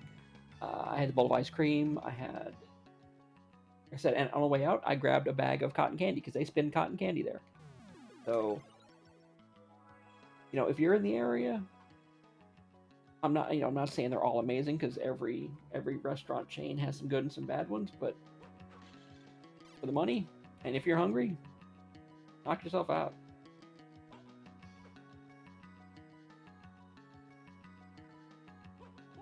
But yeah, when you think about it, it really is like the working man's version of like something like Fogo de Chao, because they just cook all day and you can just keep getting food. Now, granted, I don't think they do like the big pitchers of sangria or stuff like we had in Vegas, but they'll keep bringing you sodas.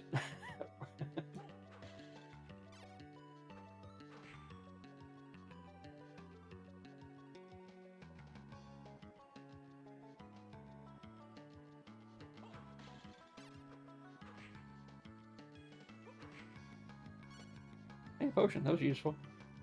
Even if I didn't get even where is this card? It's been like a half hour.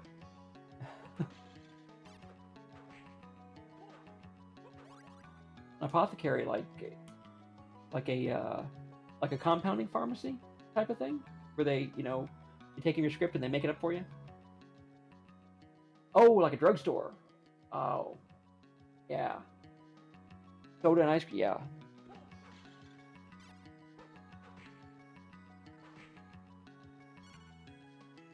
Yeah, that used to be big in the pharmacy, so they'd make stuff while you're waiting for them to make you put to compound your prescription. Nowadays everything's almost all pre-made except for special order things.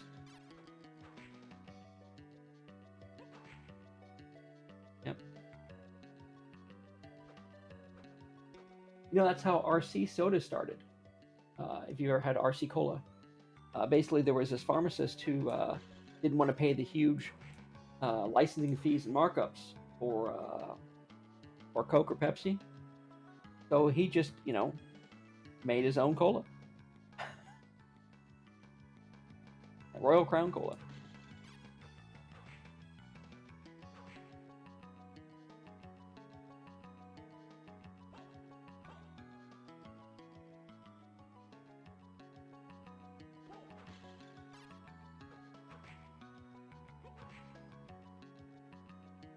Yeah, chocolate soda. I've had chocolate soda. I've had uh, I've had chocolate soda. Obviously, orange soda, orange cream soda, strawberry cream soda. Basically, every mix of cream you can imagine. Uh,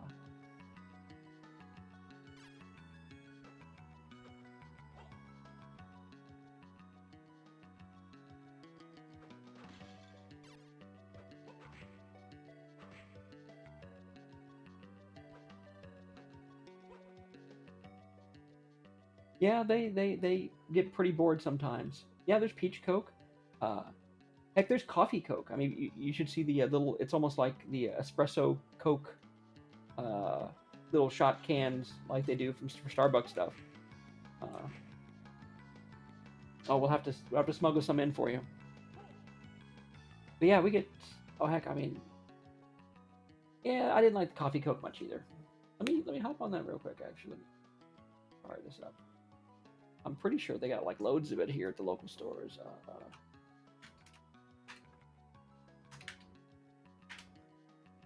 Jump on the little app here. Shopping, shop online. I use Shipped.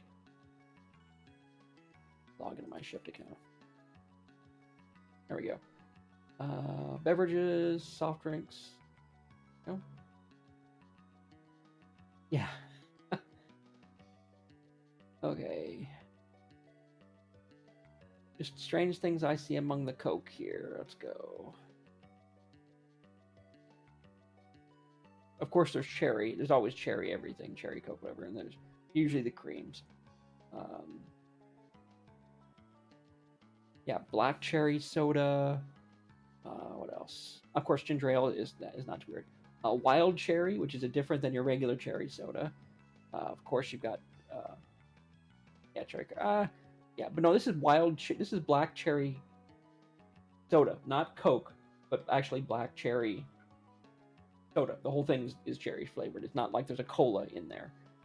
Yeah, but the wild cherry Pepsi, that's got a thing. Yeah, grapefruit, of course, Yoo-hoo. You've had, I'm sure, Yoo-hoo. Regular cherry Coke, grape soda, orange soda, limited edition watermelon soda, of course, cream soda. I'm sure you've had.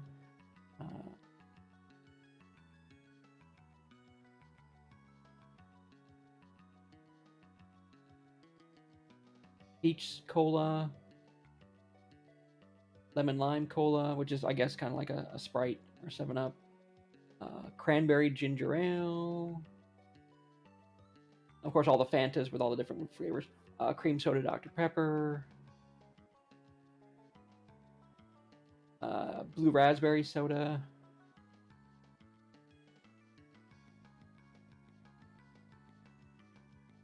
Yeah, grapefruit. Cranberry dye cranberry.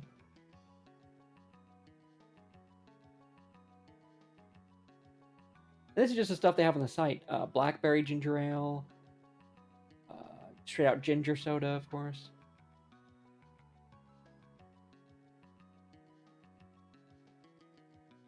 Of course, Dr. Pepper cherry. Of course, I've had that for a while. Yeah, I'm not surprised. Green tea and ginger.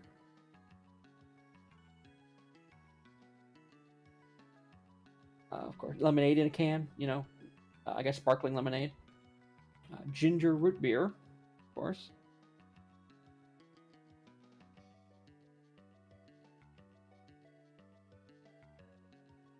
Pineapple soda.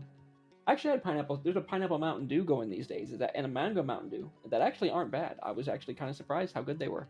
I think they're of the same series that Mountain Dew does for Taco Bell, because they've got the that one flavor of Mountain Dew there. That I think there's like actually a series of 3. Yeah, pineapple Mountain Dew, mango Mountain Dew. They're actually surprisingly good. I wouldn't drink like straight pineapple juice, but a pineapple Mountain Dew, it's not bad. I forget what it's called here. Oh, yeah, just mango soda is just something outright. Not the Mountain Dew version, just the mango soda. And of course we've got of course Doritos. Doritos is kind of like a Latin Mexican soda type thing. They've got mandarin and tamarind and a lot of flavors. Yeah, I've never drank so much that was an issue. But yeah, we love our flavored sodas. Basically, it's anything we can mix with carbonated water, we will try. Yeah, Mountain Dew's got Major Melon Mountain Dew, which I think is a watermelon mix. We probably got like 8 flavors of Mountain Dew going around. Yeah, Pepsi with mango is something they got in the 12 ounces here in the cans. Mountain Dew Spark with raspberry lemonade. Yeah, literally, we probably have so many flavors of Mountain Dew, it's just scary.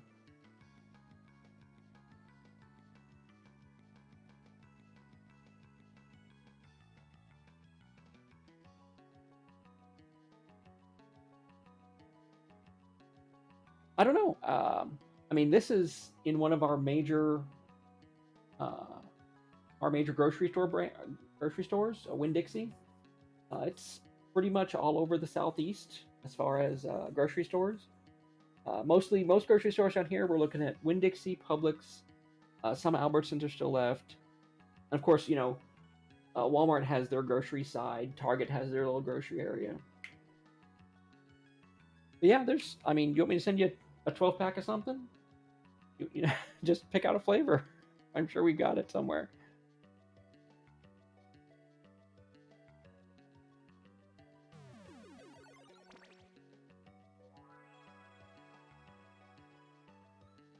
But I honestly, they started. Another thing, I guess, a cool thing about working in the hospital. Yeah, Stop and Shop. Yeah. But we've got the cool thing about working in the hospital is these people are caffeine addicts. So if there's a soda flavor or like a caffeinated, like we've got I mean, this is the only place I've ever been that stocked the caffeinated chocolates. They stock caffeinated chocolate, caffeinated peanut butter chocolate, and caffeinated dark chocolate. Each little piece is like half a cup of coffee. And then we get all the different flavors of soda. I mean, we're constantly stocked with, like, at any given time, 3 or 4 flavors: Mountain Dew, Pepsi, Coke, anything you can imagine that comes from Starbucks. Yeah, these people do not play around with their caffeine intake. They're on 3 12-hour shifts, 3 days, or 12-hour shifts 3 or 4 days in a row. They if they could do an IV drip of coffee, they would.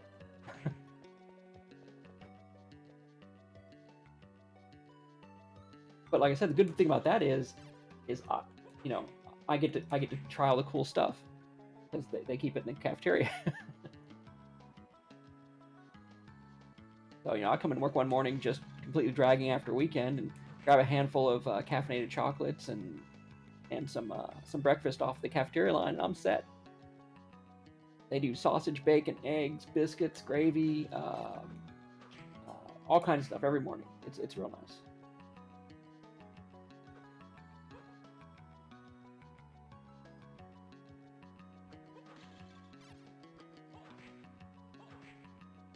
Yeah, it is kind of cool working in a place that's got a 24-hour cafeteria. I mean, granted, they only do full-blown meals like 3 times a day. They'll do breakfast from like, I want to say from like 8 to 10, and then lunch is like 11:30 to 2, and then they'll do dinner, well, from 2 to like 4, 2 to 5, they'll do like snacks and stuff, and then like 5 to 7 is dinner.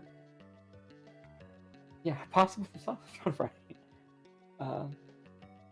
But yeah, so I mean, the kitchen's constantly going. So it is kind of nice just to be walking in the hallway, going from one ticket to another, and be like, I need a snack. Just stop by the cafeteria.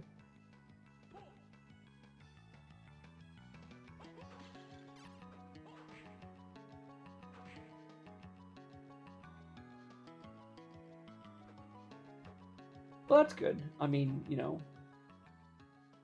if if they're not supposed to know you're there, that kind of makes it difficult for you to call ahead and say, "Hey, buy me lunch."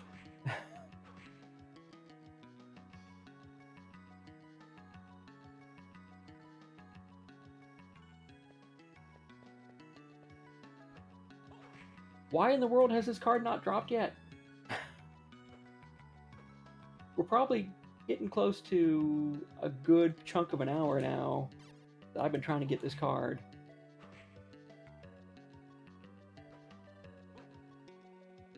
No. So how many days do you go in a week, if you don't mind me asking? I mean, except for special occasions. Like on a normal week, how many days do you work out of the office? Oh, you don't? On a normal week, you're home all the time. Wow. Oh, that makes life easier and harder. Hey, trying to jump here. Why aren't the jumps working? Yeah, it is, because you've got. I guess some of it depends on the environment. Yeah, because it's hard to draw yourself away from doing whatever, because it's so easy to do something on the side because no one's watching you. Not that maybe I phrased that wrong. Because it's so easy just to finish the task you're on, and be like, okay, that would normally take an hour at work, and I took like 5 minutes. So, I can go grab a snack, or I could, go hit the showers or something. Yeah, you gotta really make it feel like it's a separate set of tasks.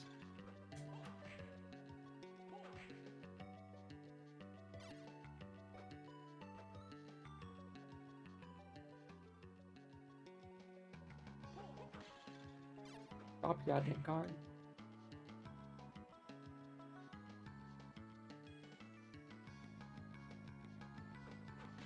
Yeah, that's something I'm glad I have not. I mean, there was a while there where I was like, I was on Slashdot and Reddit all the bloody time, to the point where it was like distracting from just everything else I wanted to do, because you always wanted to read to see how the next thing turned out or whatever. But since I've completely left all that behind, and heck, the only reason I even have the Twitter account is for streaming notifications, and the YouTube account is separate. So, yeah, I don't even have those apps on my phone. If I try to make it as inconvenient for myself as possible to use those things, so I only use them if I actually need to. Yeah, so like, if I need to look up, if I want information on a particular game, or how to work on a particular problem, or even for work, it's like, hey, I'm looking for this particular bug in this particular program, and sometimes a search will bring up Reddit, and I'll go there. But I definitely make it not easy to go there, not easy to stay. Mainly because most of the time, all you really get out of places like Reddit and Slashdot or whatever are just a sense of anger. And there's already plenty to be angry about in the world. You don't need to go find crap. I mean, trust me, there's already enough bad things happening in your backyard. You don't need to hear about everything else and people's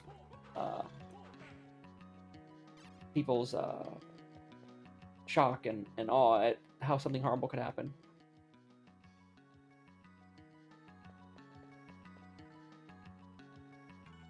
Yeah. On the flip side of that, though, is just as addictive was I Can Have Cheeseburger. I would go on I Can Have Cheeseburger and like scroll for half a day if no one stopped me, just because it's funny stuff and cats. So yeah. But yeah, the other stuff is just I don't need to go find reasons to be angry. If I want to be angry, there's plenty of stuff here. Yeah. Now TikTok, I have not installed the app, but there's people that have like transferred some TikTok stuff over to YouTube, and I've seen it there. There's a couple. There's at least one EMT paramedic and one or two doctors that do some hilarious hospital-related stuff on TikTok, and of course they re-upload it to YouTube, so it won't get deleted or edited or whatever. And it is really helps you appreciate the job that the people I work with do. Funny stuff. Why do I not have this card? I swear it's bugged.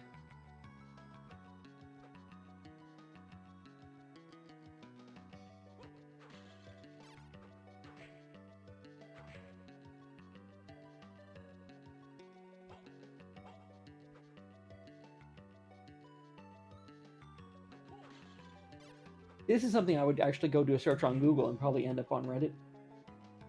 You know, why is this item not dropping in this game?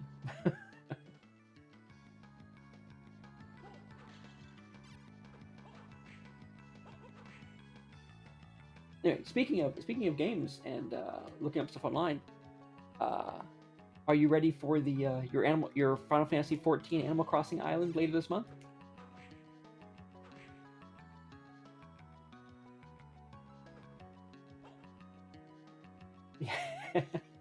It's like, yeah, I saw that and I'm like, so did they hire Mofi as a designer? Because that's like exactly what she would like do all the time.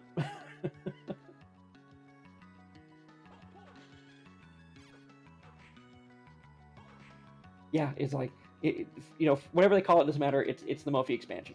It's the Mofi X pack.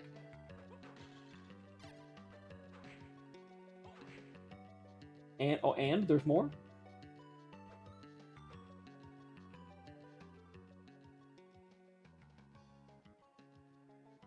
Hildebrand requirement for relic. Huh? We have relics? I mean, well, yeah, we have relics, but I mean, like, is this a new relic? Or is this a continuation? Relic is like Hildebrand. So this is a new one? Maybe that has to do with the 13? Okay, so it's not the one that has... It's not Gunhilder's Blades. This is something else.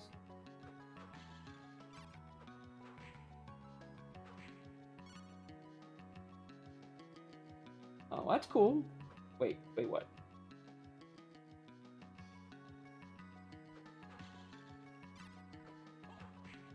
Yeah, Gunhilder's Blade is Boja, yeah. That was the old one, yes. I mean, I still haven't finished it because, you know me, it's like, if it requires group content, I pretty much put it on the back burner until I can find a group that completely overpowers it, and then we go do it. Because I am, I'm just not I'm not at the skill level, Mainly because I really make it harder for myself, to be honest. It's like, I want to go do this stuff, but I also want to be a healer. So it's like, if you could just shoot yourself in the foot before you even started, you may as well go be a healer. Because, almost anything else is going to be less stressful. Oh, please. I haven't done any, I think I've done one dungeon, maybe, since the end of Edgewalker. So literally everything that's come out since Edgewalker is undone content for me, minus the seasonal events. I think I logged in to do seasonal events. I did like, the summer stuff and the winter stuff and Valentine's Day and stuff. I've done that. I log in and do that, of course, even though it's the same stuff I already have.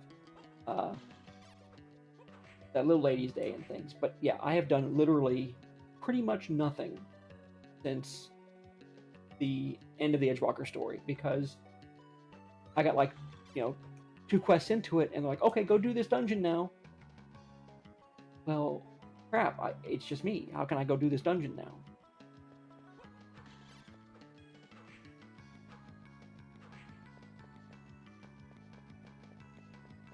I really like that they're expanding the trust system, and that helps me a lot, because I am just, I'm not good at going and finding random people to do stuff with, because way too often it turns into A, we're all trying to rush through this crap, or B, nobody knows what's going on and nobody wants to make any command decisions. So everyone just gets frustrated and leaves.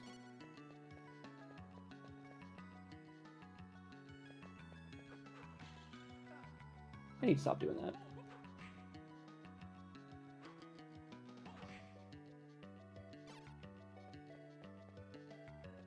Oh, on the topic 14 though, I don't know if she's on right now, but Lily, we grouped with Lily, right? You, me, and her grouped and did some stuff. I was working on. I was just trying to level up Dancer or something, just so I could get the story content done. Do you recall that? Maybe a month and a half ago.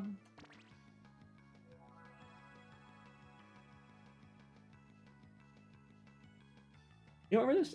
Yeah, maybe you didn't know it was her, but like it was like me as a dancer, you as something like her as a black mage.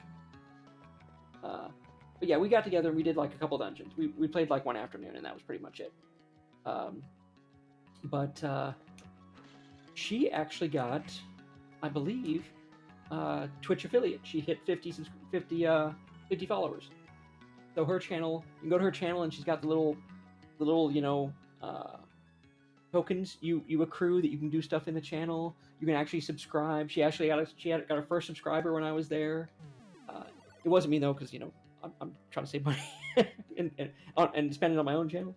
But yeah, it's great. She's got he looks almost professional now.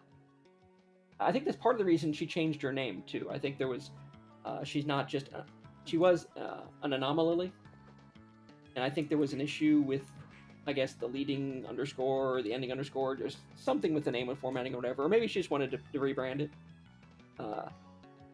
So now she's there as Lily Sleep Slate, because she does, like, I don't think I've ever seen her do anything before, like, 4. So she's always trying to fix her sleep schedule. At least online. I mean, who knows? She could, she could be a robot up 24/7 for all I know in real life. But yeah, so yeah, she changed her name, and I can only reasonably guess that it has something to do with getting affiliate. But she got affiliate. She's like 50 something followers now. It's nice.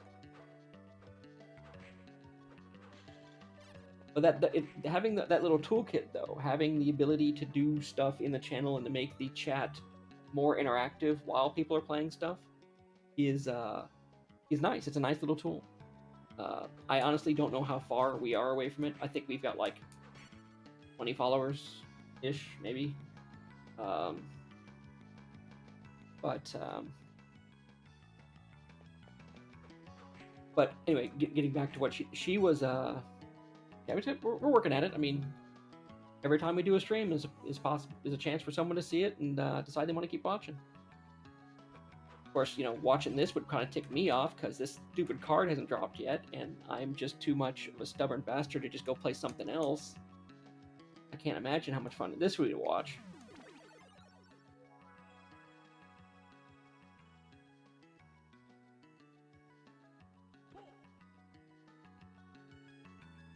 But she actually, 2 of her streams, at least one of her stream a week, she'll do like a stream sometime like on a Friday or Saturday night, sometimes a Sunday, is she will do Final Fantasy 14 raiding with her, I guess, West Coast folks, because they start at like 11, so it's like really late, like 11 to 4 in the morning. So sometimes I can stay up and watch, but sometimes it's just nuts. So 11 to 4 in the morning Eastern, of course. So they run this same raid. I've never done it. Maybe you've done it. Basically, it's the alternate timeline version of the end of Heavensward. So basically, it's a much tougher fight with Thornton. Then it's a fight with Nidhogg, and then with Nidhogg's eyes, and then there's another fight with Thornton while you're defending Haurchefant, and And apparently it is an alternate timeline of what could have happened if that had gone differently, or more if it had gone badly. And apparently, part of the story is that what if you'd been able to save Harshaphon? What if Harshaphon hadn't died? How would the world be different? And apparently, I've been told it ends poorly, but actually, frankly, if Harshaphon survived, the world can burn. I don't care. Why? What good is the whole world if the people that make it good aren't here to see it?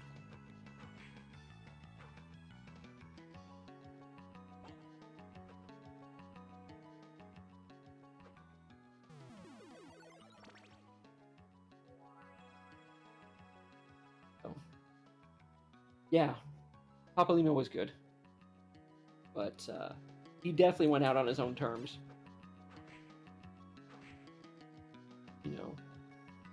He's one of 2 people in history that cast that spell. And how better do you show that you are your master's best student?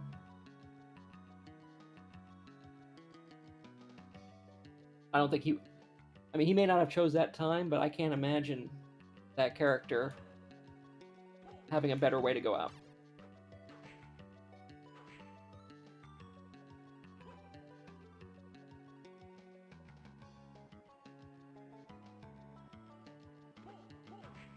I'm honestly beginning to think this is broken. I mean, I've pretty much been killing this thing in here and at another location for probably the better part of an hour, if not an hour. And this card still has not dropped.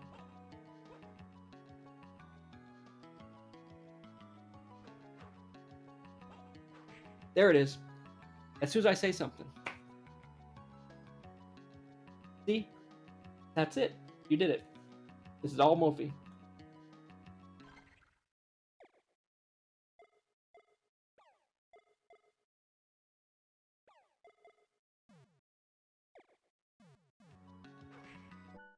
Let's see what the card does. Yes, you can do it. So, wow, look at that extra whip length. That's what this card does.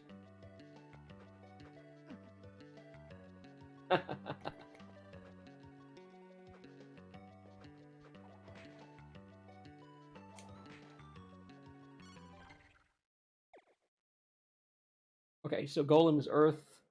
So what is the second one do? Okay. And what does Venus do? Venus is usually a stat, so let's see what that turns out to be. Oh, I need to quit. I need to stop hitting that button.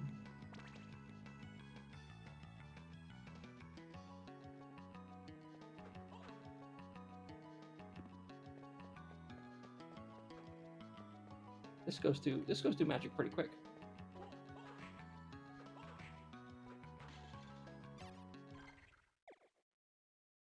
That's actually kind of cool. Defense increases as percent of the map I go. So as in late game, this is gonna be really good.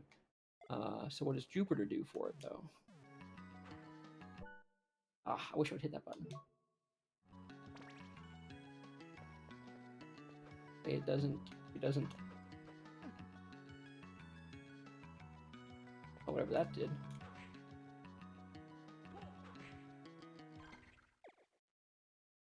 Okay, extends invincibility after damage. That's kind of cool. Don't know what this one does. Figure that out. We'll run around with it on. So basically, I don't know if I explained that when you were here. Basically, there are 20 cards in the game. 10 action and 10 attribute. And basically, the attribute is kind of like elemental influence in a way. And action is how it affects you. Like, it seems like everything attached to Mercury will change your whip. Everything attached to Venus affects your stats. Everything attached to Jupiter is like damage shields or something to do with defensive auras. I haven't figured out what this one is yet, though. 7 years? Yeah.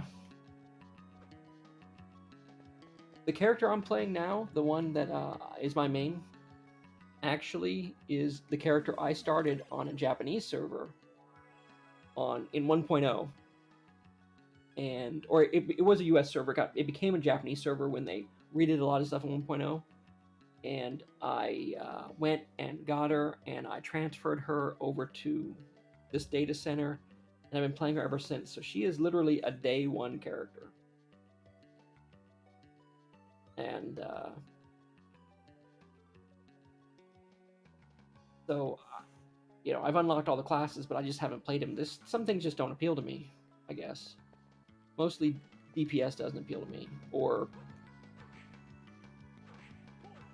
I don't know. I mean, Thief and Ninja Assassin, they just, I'm just not into the DPS thing. I need to turn that button off. Okay, so we got the magic on.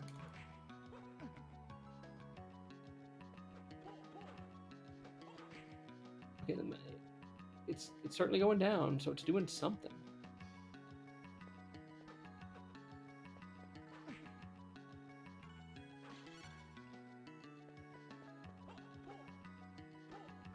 Yeah.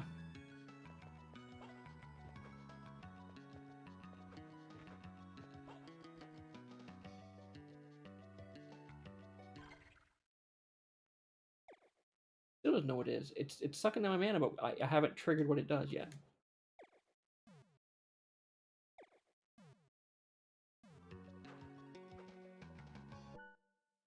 Oh, love of God, get rid of that button.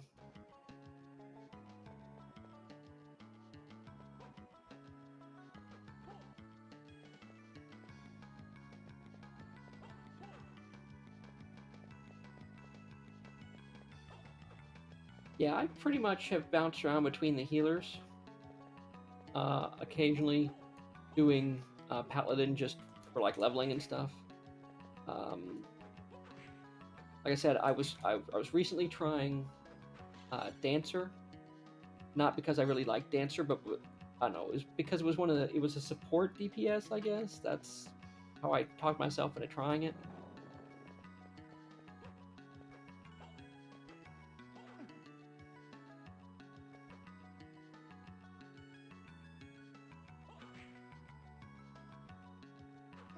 Yeah, you've done all those.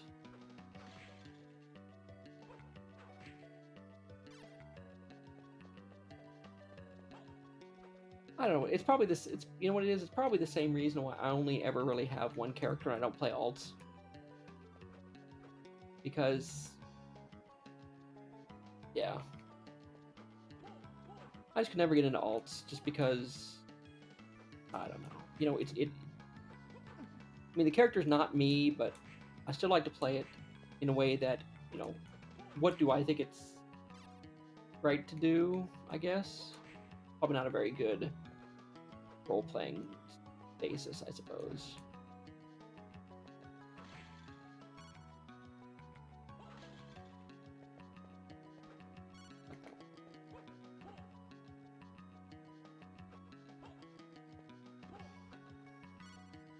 That is a challenge. Of course, I mean, you could House of the Dead that. You could just, I mean, literally, I know I've leveled up something on a character. Probably, if not all the way to 50, probably like a good chunk of that, like 30 to 60. What does? You can't just walk down there and sign up.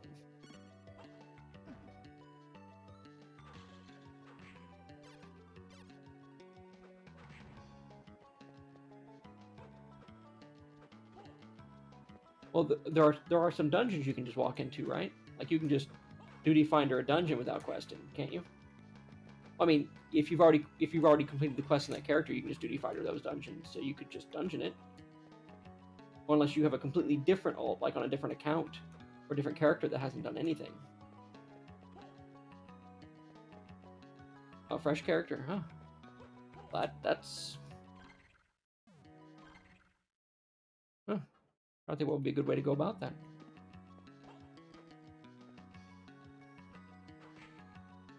I'd almost have to say dungeons or PvE in some way.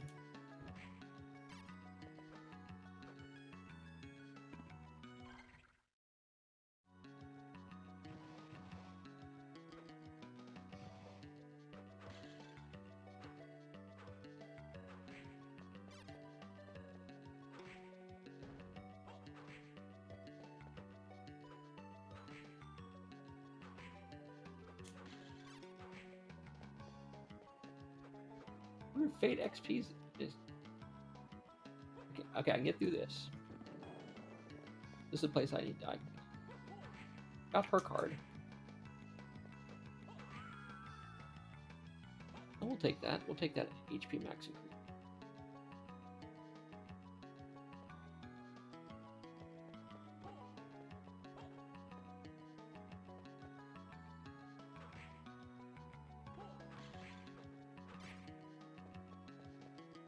What else are we looking at?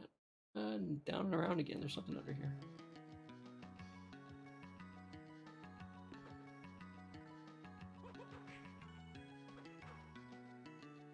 Okay, I'm definitely interested because that's definitely a that is a worthy. Ooh, didn't make that jump. You could make the jump. I have to like be running start and then yeah.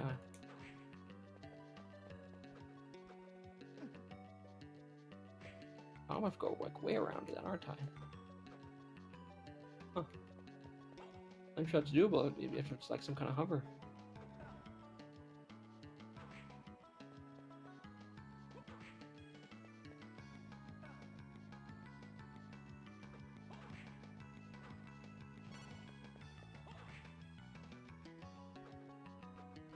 I can't get back up there. That's gonna suck. Yeah, I gotta go around and come back from the top. Okay, there's a way out this way though.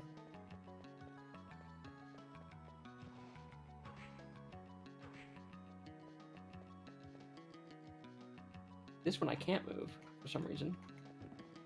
I can bust through literally a block of concrete. But a wood box? Nope. Come back later.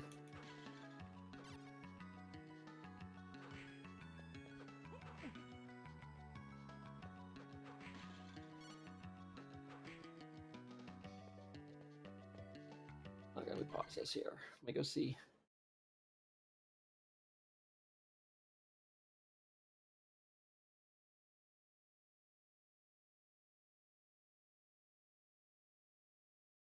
Yeah.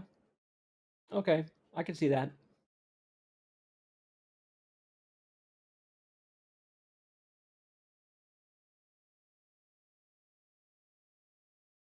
Now what we need to do is get some bard levels and get it so you can get someone on the horn to play the entrance music.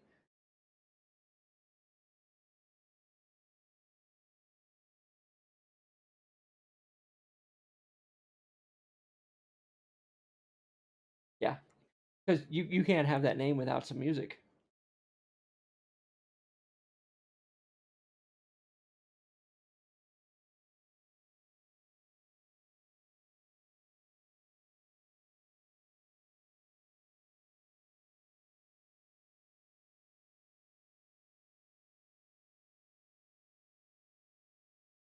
Oops.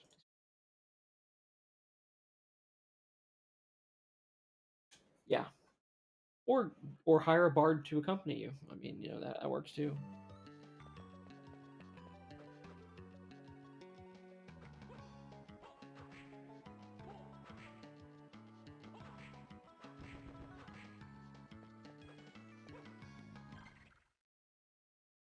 Or would you have to? No, yeah, nothing else over there. Looks like it's to the clock. It's a clock tower or nothing. Lovely. I don't want to do the clock tower. I hate clock towers. I hate Medusa heads.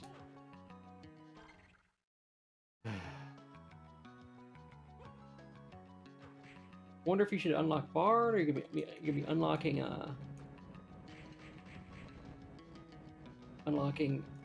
Red Mage, so you can like start doing the flips and stuff.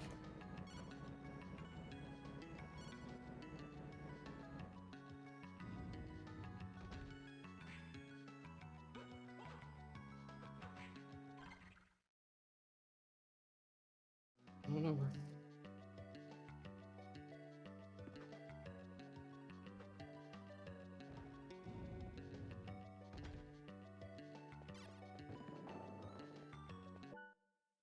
Oh, would you stop that?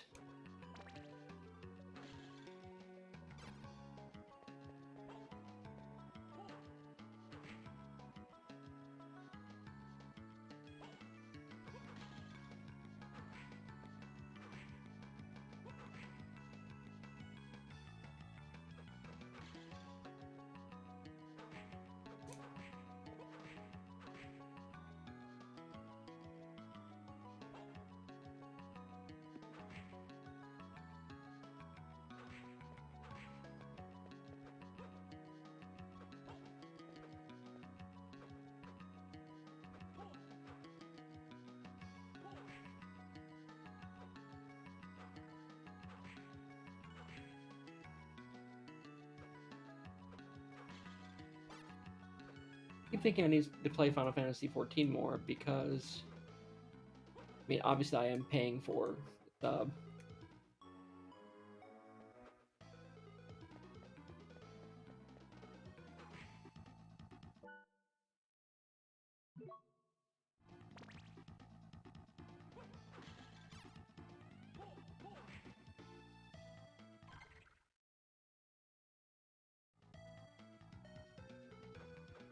Yeah, I probably should be.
Uh,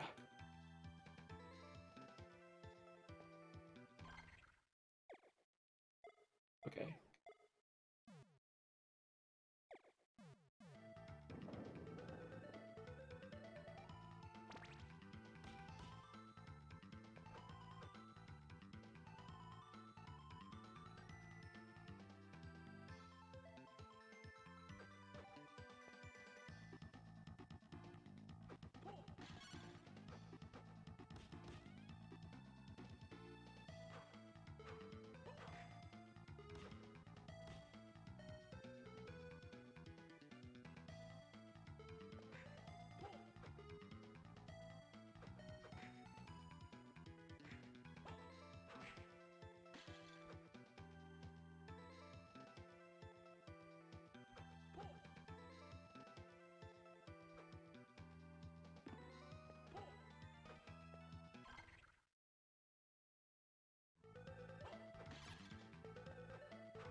Yeah, I try to play it more. But I have that same issue where if it's just me, I'll log in and be like, I'll check all the party finders, try to filter out all the ones that are for escort clubs, and from what's left, try to pick out something to play, and it just not seem to be working for me.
We should. We should like pick a day and then just log on and do our dailies and whatever special events going on, because you know I might log on and do the stuff for poetics because I need to gear up other things. But if it comes to anything like actually difficult, I really don't feel like doing it because I just don't want the stress and disappointment of other people.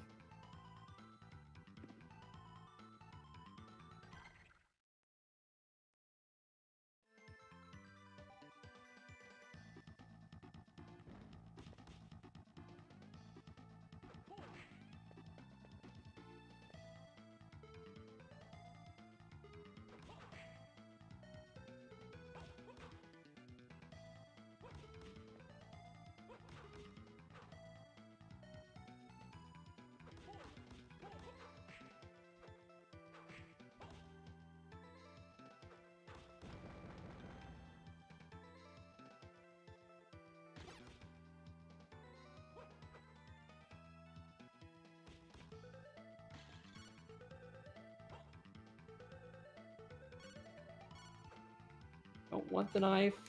Stop giving me the knife.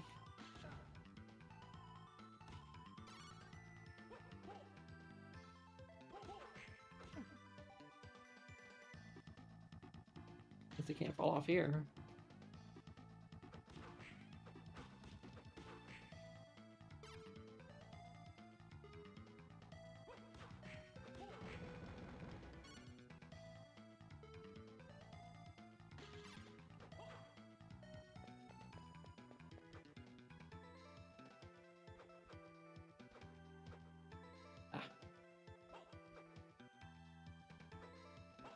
Okay, let's not do that.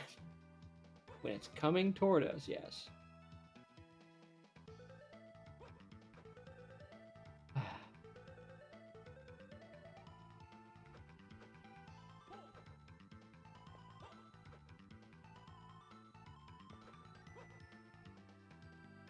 It's slightly frustrating.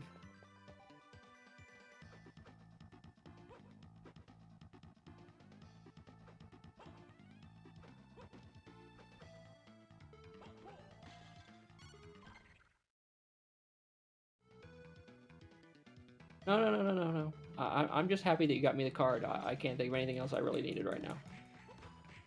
Now this guy I might farm for his card as well, because he's right there, and it's really easy to just fight him.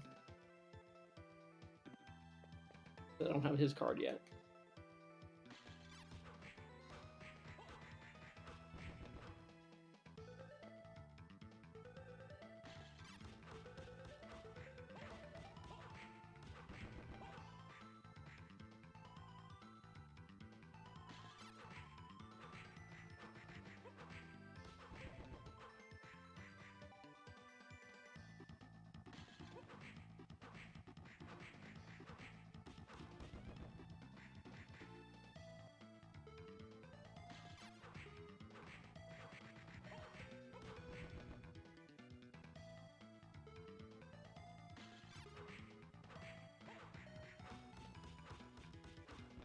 I'm liking this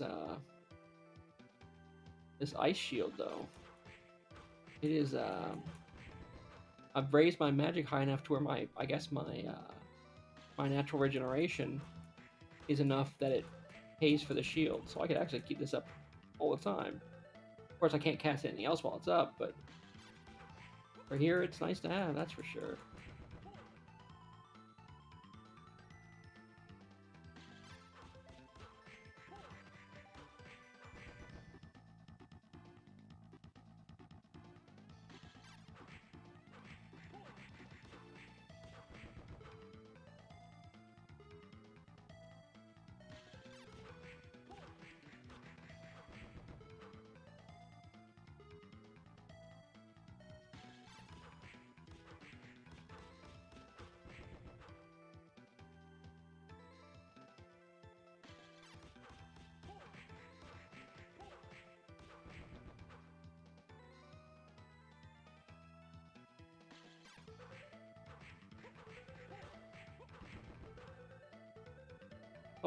Oh, speaking of the topic we were on earlier, I actually did check the views on your Don't Starve premiere, and it quite literally was like way better than anything I've done lately. Ooh, right.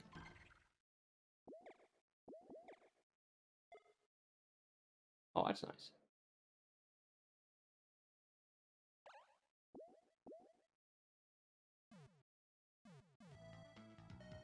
Yeah, it was within one day. It was easily as doing as well as anything I had that had a week out there. Yeah, disappearing for a while. Apparently, absence makes the heart grow fonder, as they say.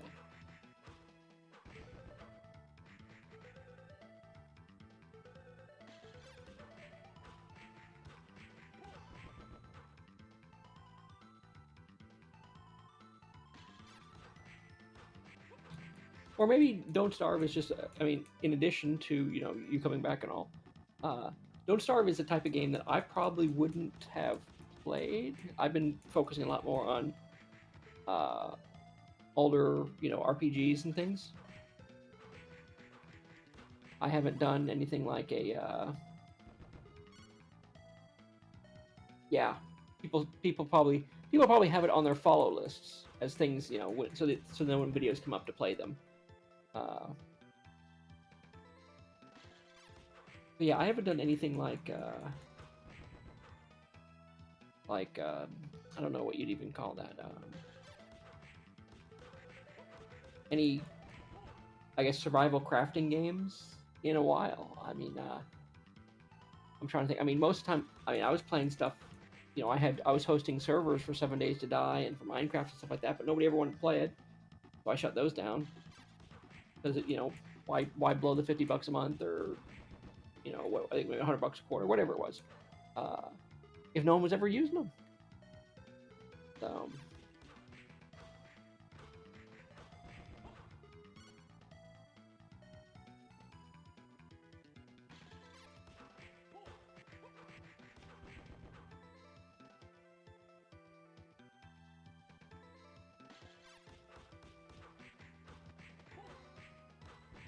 I know you have a card.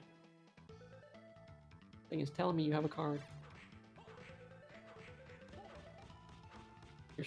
Okay, you're scared of the monsters in Minecraft, but not Don't Starve. It's like saying, that Fisher Price thing freaks me out, but Rob Zombie, he's cool. I just okay, that I can understand.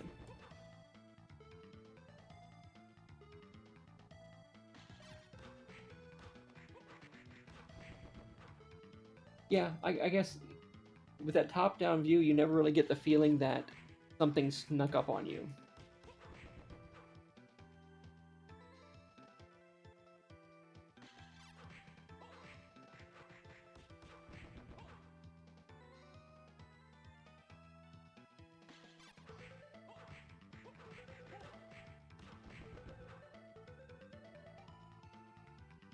Yeah, even when the monsters are off screen, the character says something, that kind of tips you off that something's gonna happen. Oh yeah, unless you don't say anything. I mean, then you gotta keep an eye on things, I guess, or have somebody else in your party that you stay near.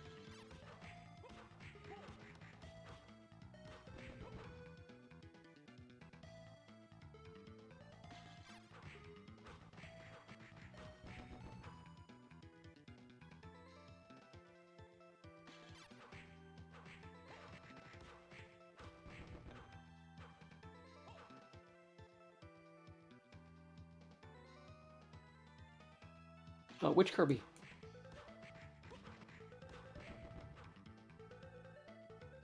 I mean, you want to stream Kirby now? I'm just playing this because I started it earlier and wanted to see how far I can get.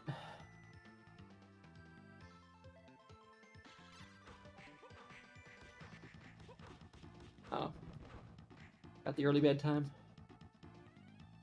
but it's a weekend.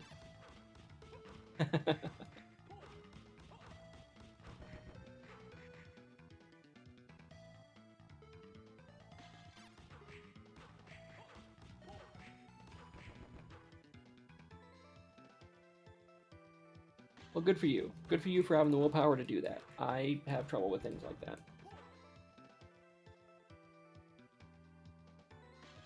If something distracts me, I might not get to sleep till like 3 in the morning. I appreciate that. I do. Because last time you did it, it just popped immediately. That was like weird.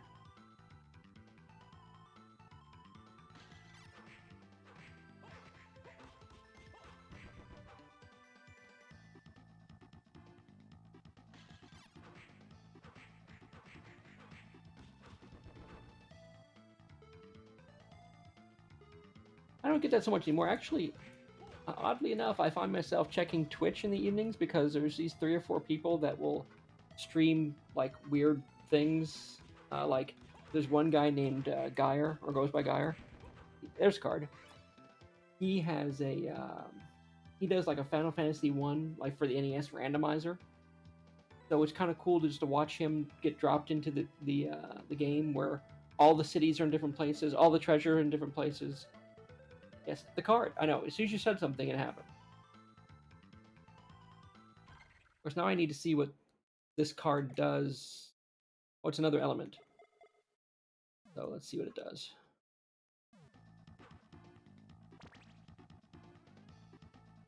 Oh, wow. Look at this. I have stone skin. Boom, boom, boom, boom. Yeah, there is no jumping happening here. Boom, boom, boom. It's kind of funny. There is no knockback. Knockback does not happen.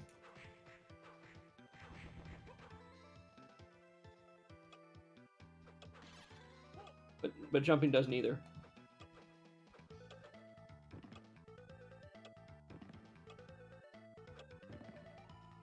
Yeah. Okay.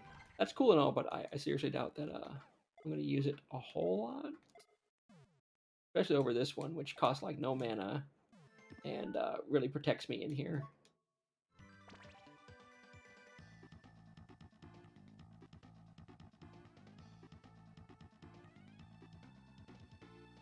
Yeah. Yeah, actually, what I was enjoying for a while there is... I'll clear that area. Was Survival Horror Network on YouTube. They would do like 4 to 6 hours videos of complete playthroughs of things like the new Resident Evil, or just games with huge, long storylines and cutscenes and stuff. And they would do 2 versions of it. They do one. Well, then there's Carcinogen who would also do a long playthroughs, but they'll do 2 of them where they're like, here's 6 hours of the game, from start to finish. One of them is just with the game audio and just me playing the game, and the other one is with all the commentary and comments and what this means and what this happened. So really, it's, depending if you want to just watch it like entertainment, or if you want to watch it like you were playing it with someone. Got like both versions, I suppose.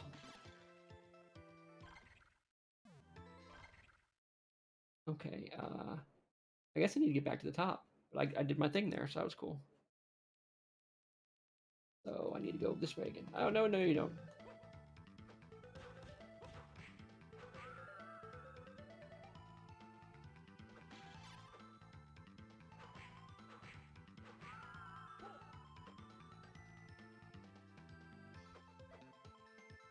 Yeah.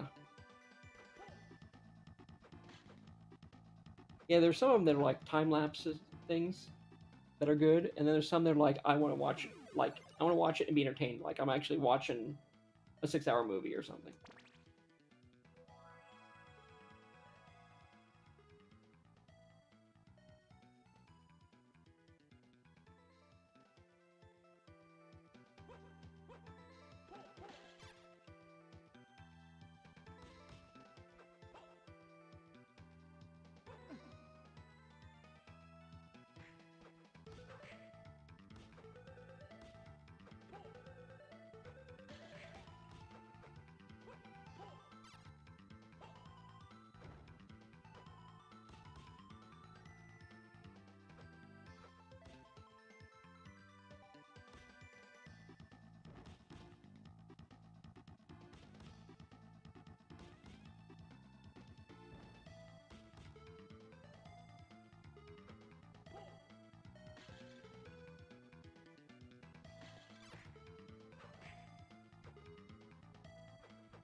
Let's say there better be a secret door there. I didn't make that trip for nothing.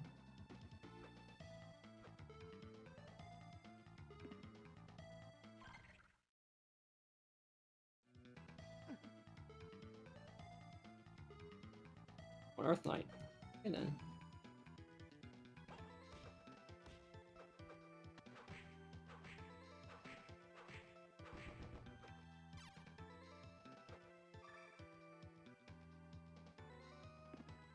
I know.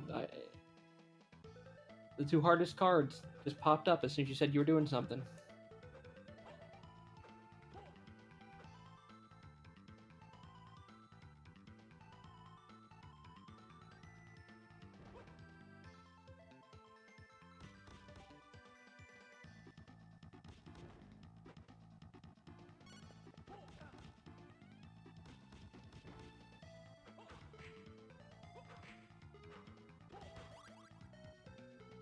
That level up would be nice.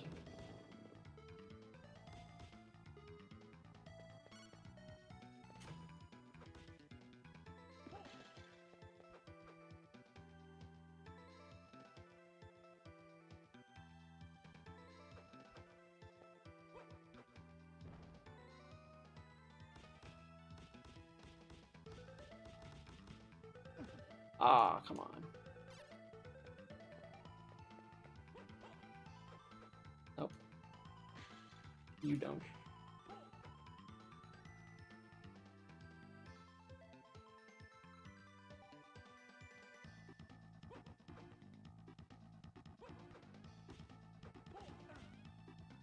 Okay, well, that was annoying.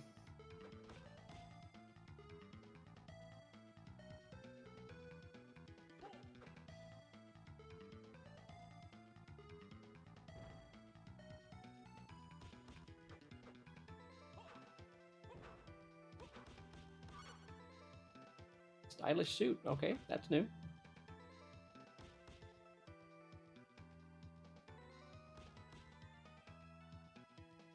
See how the stats on that are.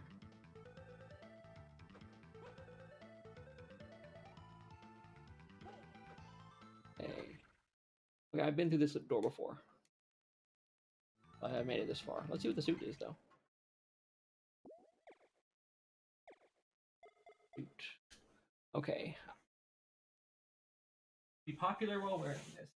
I don't know if I want to be popular in Dracula's castle. That just sounds like a bad idea. But I do like the fact that the magic's doing more damage. I don't think I'm going to give up the Silk Robe yet.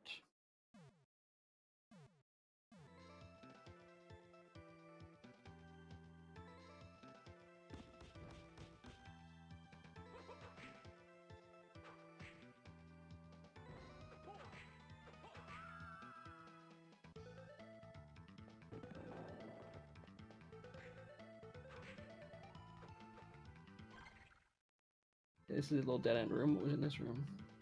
Oh, one of those guys. Already got that card.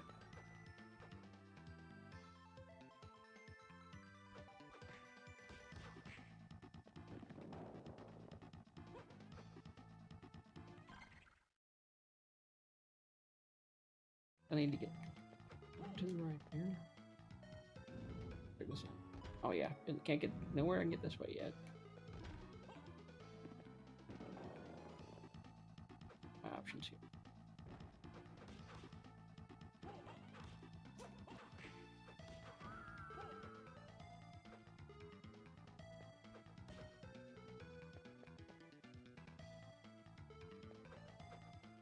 Okay. I can't get there from here? Huh. Thought this was the direction I had to go.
Hmm. I really don't. Must have missed something somewhere. Huh.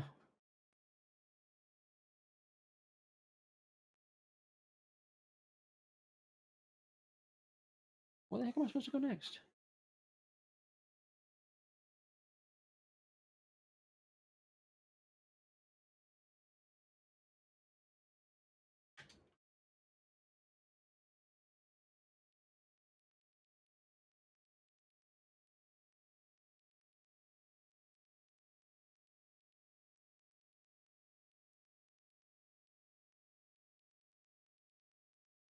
Machine tower. That's where I am. After oh,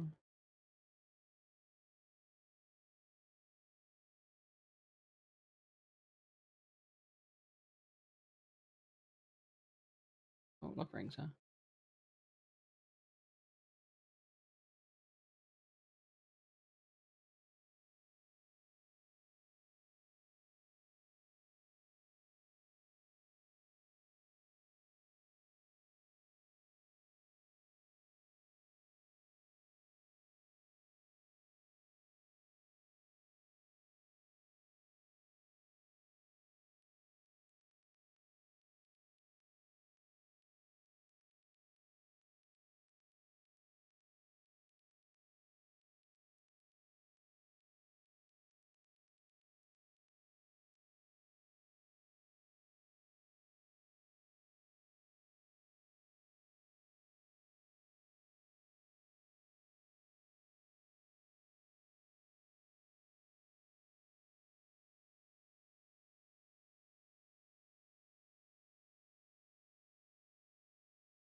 Huh. Somehow I need to get up to the left there, and awkward. Apparently, I need to be able to do that.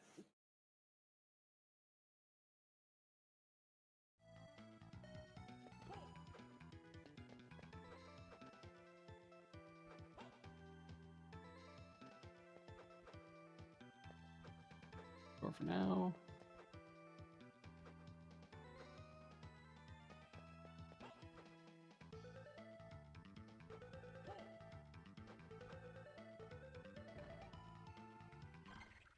Am I right with that? Am I reading this correctly?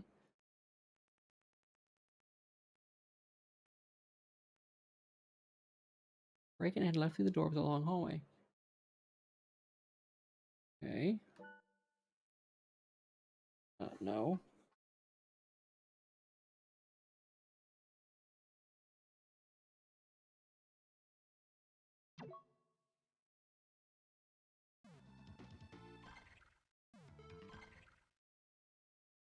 Okay, there's a long hallway here.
Oh, yeah, yeah, okay, I see the problem there now. Okay, I feel stupid.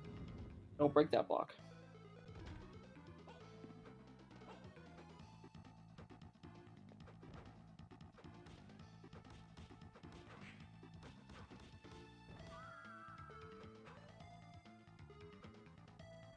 You don't always want to...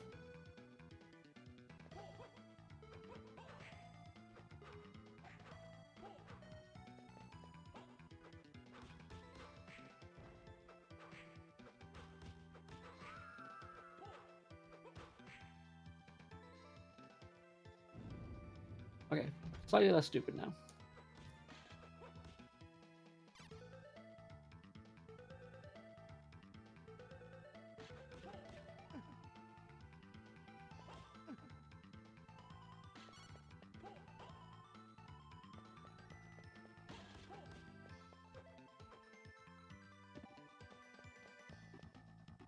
There we go, save point.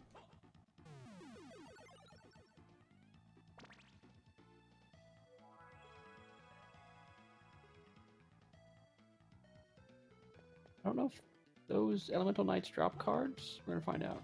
No, they don't.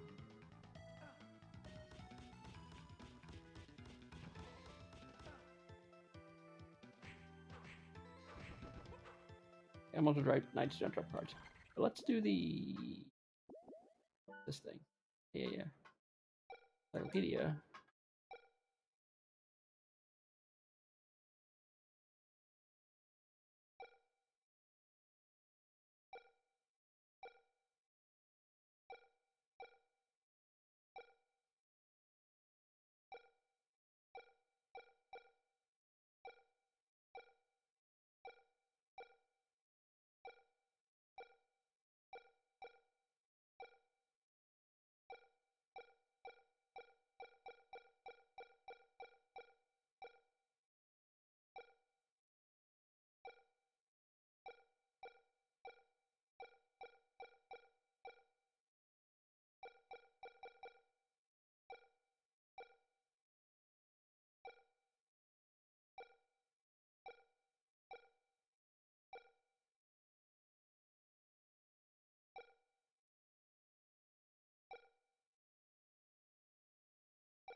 Hey, I guess I gotta stand still. Well, heck, that's what I need to do.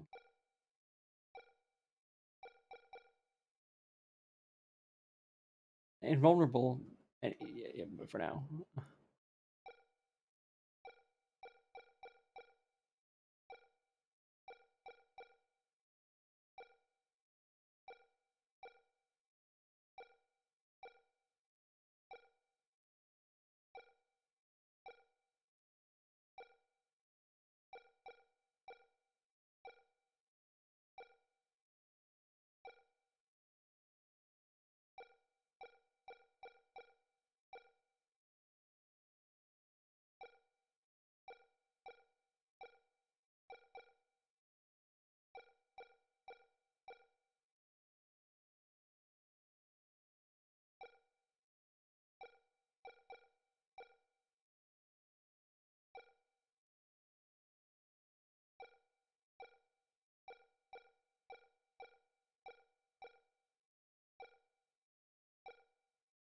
Oh, cool. Saturn has. Well, that's actually cool. The huge summons.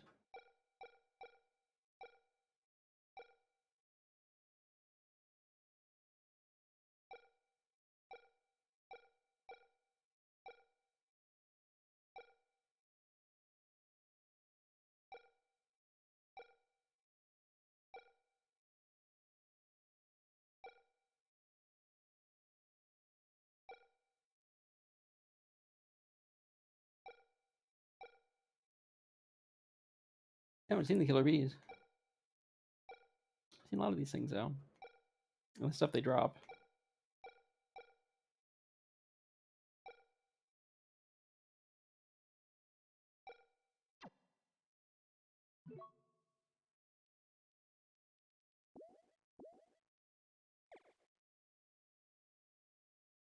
We're gonna stick with that because that's actually very useful to me right now.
Okay, this is like a boss, but I just saved, so we should be okay.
Wrong one.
How do I use this thing? Right.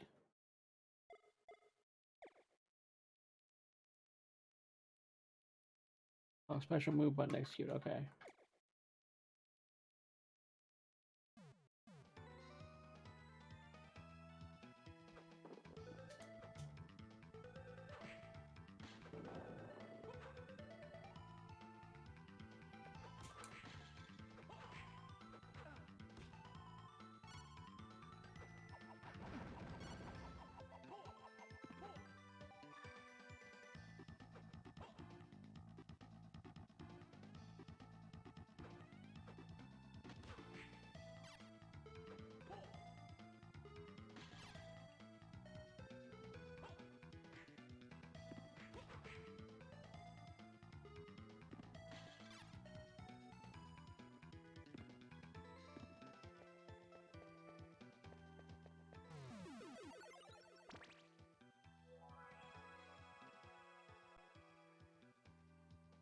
think we're actually doing okay, actually. Sort of. Mostly. Right?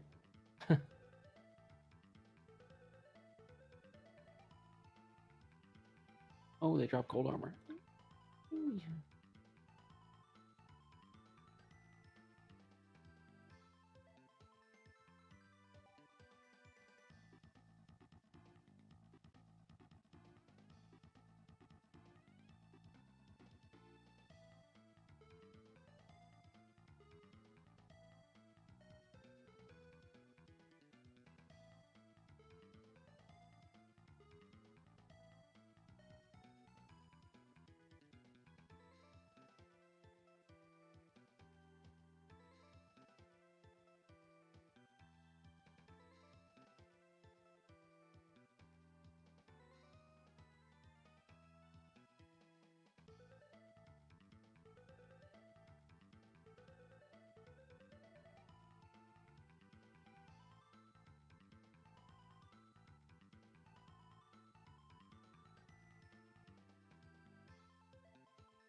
Oh, Gar's going.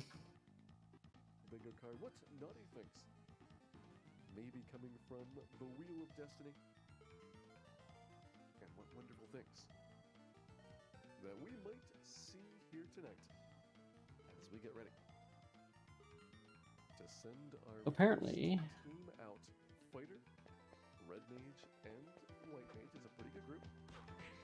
And they'll be beginning in 3, 2, 1, go. All right, we are off. No hammers allowed. So let's see what that does for us here.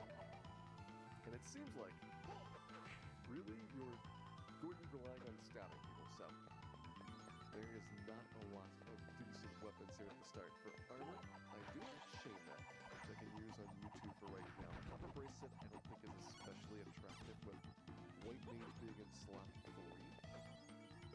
So we can wait until we can find some. Oh, he's already playing. Oh, crap. Let me make my magic. guesses. Heal 3, which is a pretty good spell. I want to see Black Magic, where we get very, very little. Fire 1 is really bad. Sleep is awful. Hold does not do much. And you might have to rely on Zap here. Now, Zap is an AoE spell. It does do instant death, and very, very few things happen to block it. Like no good rolls tonight. Incredibly inaccurate. So you'll be able to hit imps, and you will struggle to hit almost anything else.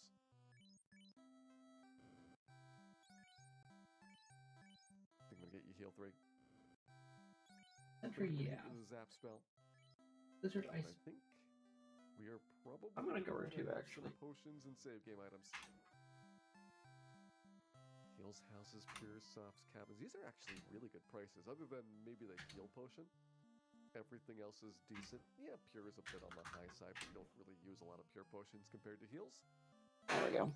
I think what we use here. Sorry about that. I was like I was telling Mofi, there was someone I watched, a guy who does like randomized Final Fantasy runs. We got a little bit of it's just great. I don't know. on the road.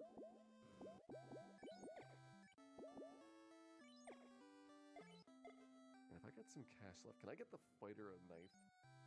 Yeah, we'll get a small knife. That hard ring was nice. Just in case. You know, every once in a while, Zap fails to work.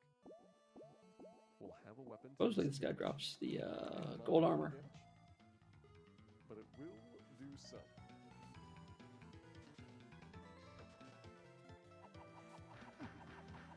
Yeah, I just need to dodge that. I don't know what to do with that. Alright, this is concerning. Imps have trance, and Zap seems to be on vacation.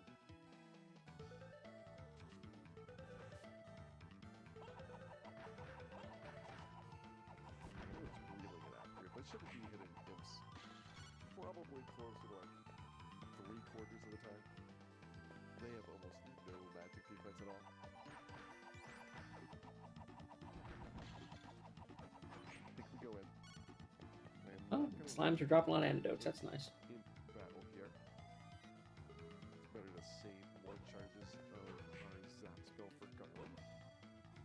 might not have any other way of really taking this guy out quickly.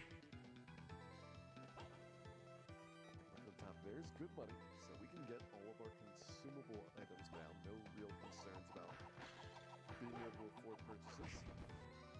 Let's go ahead and get... Oh, that's a very nice Garland outfit. Gotta say, I like the armor. Also to say, Garland, see you in no land. I am taking your princess. And your canal. But am I taking your boat? Got the canal. We get ship canal here. I'm talking about the other channel. What a good My apologies. pairing of early game items. If we have canoe canal, there is going to be some problems. If we get canal, Vorpal sword. Floater I am canal. very confused. New canal. It is ship canal. Yep, canal. That's like basic. Oh, ship canal. The more straightforward opening play here. That's for things I want to stock up on. Let's go ahead and get the pure potions done. Finish off the soft potions. Maybe get a stack or two of cabins. I think that I will incrementally buy these heal potions. I don't need a lot of heals with all these heal 3 spells that we have. But I need some in case Oh, it doesn't refill your heart. mages die. Okay, I'll have to do a couple by hand then. At some point, Like that heart to refill it. which I think we all know is basically certain to happen.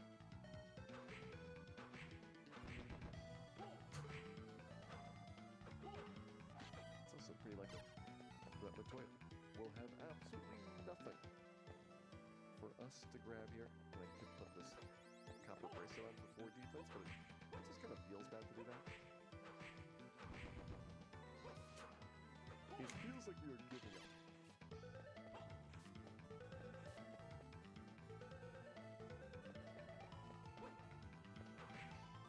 I'm trying to zap again. There's the trance. I was just about to say, it seems like the trance does not happen all that often.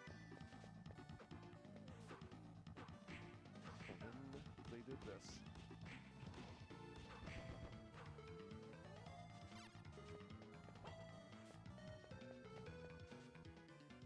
Don't worry. We will make those imps pay.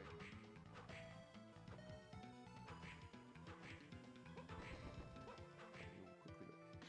For East, Northwestern, South Townsville, which I do believe probably has some better spells than what we've seen here so far. I guess Heal 3 is not bad. That's actually a very strong early game pickup. You know, if you get a good healing spell early on, it makes it so much easier to safely go through dungeon areas without having to worry about how much all these resources are costing.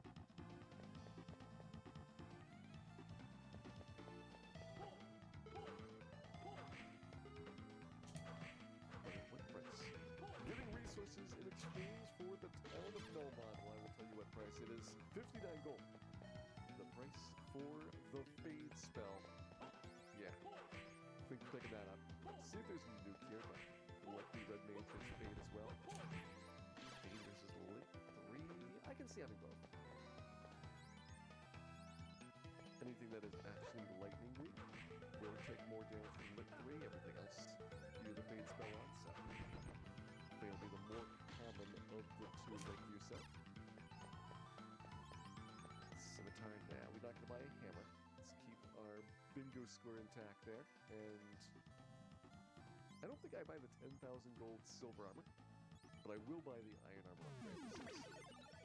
9 more defense for a relatively cheap price.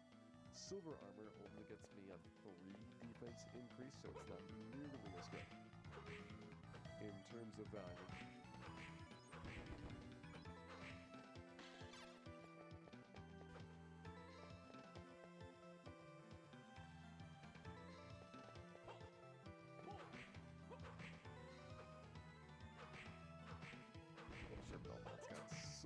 Yes, the good news is I'm not trying to get a card this time. Maybe I should have asked Mofi to manifest armor as well. Our enemies definitely will be terrorized by it. We definitely will be checking out Provoca here in the South Lamp. Alright, then we lose these two spells. Saber and Stun. I don't think that's a big deal. I can get 3 in, but then I take the hit. You're probably not going to Saber a fighter on your team. You're going to spend 4,600 gold on a silver sword. I think not that we got Fade. We have not gotten a damage spell. I might be more inclined to pick up a fighter. Oh, that doesn't seem any better, to be honest. But just to take the dodge takes just as long. We can bang out enemies one at a time, but now that we got an aim, I think it's a lot more straightforward to go and blast things than it is to try and actually solo them. Because the blasting seems like it's pretty effective. It seems like we've acquired some pirate tail here. Do we acquire some tents? I mean, they're barely cheaper than cabins, so I think no.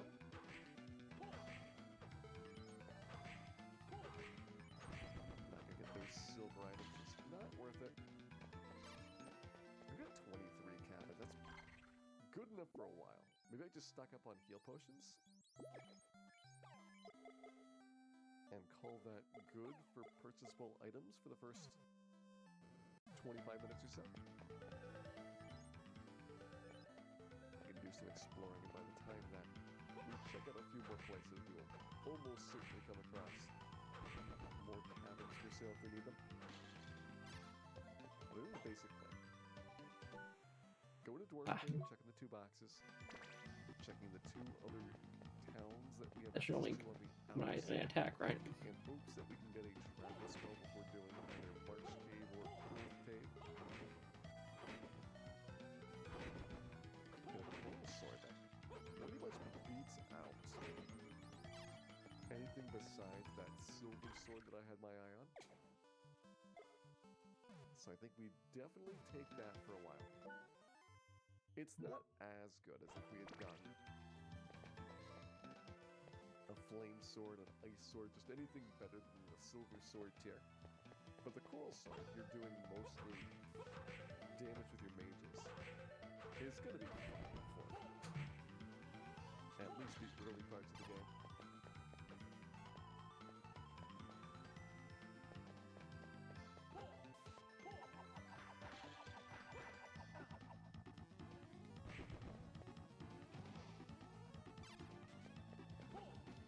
I guess we are not getting a lot of HP on our level ups. And I guess we're getting the town of Lufania here next. So we got Melmon and Lufania. That is always a little bit of a cautionary setup. 3rd tier heal too? That might be worth it. Let's see what the other side is. Fire 3, Fast and Dark.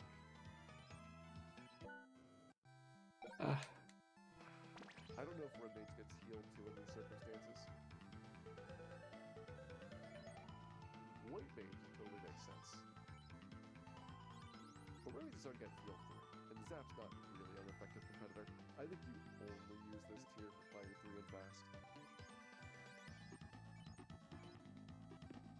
Because you're going to be using those spells so often, you're not going to have a bunch left over for healing at any point in the game. Fire 3 for damage, in most of the regular dungeons, Fast for the bosses.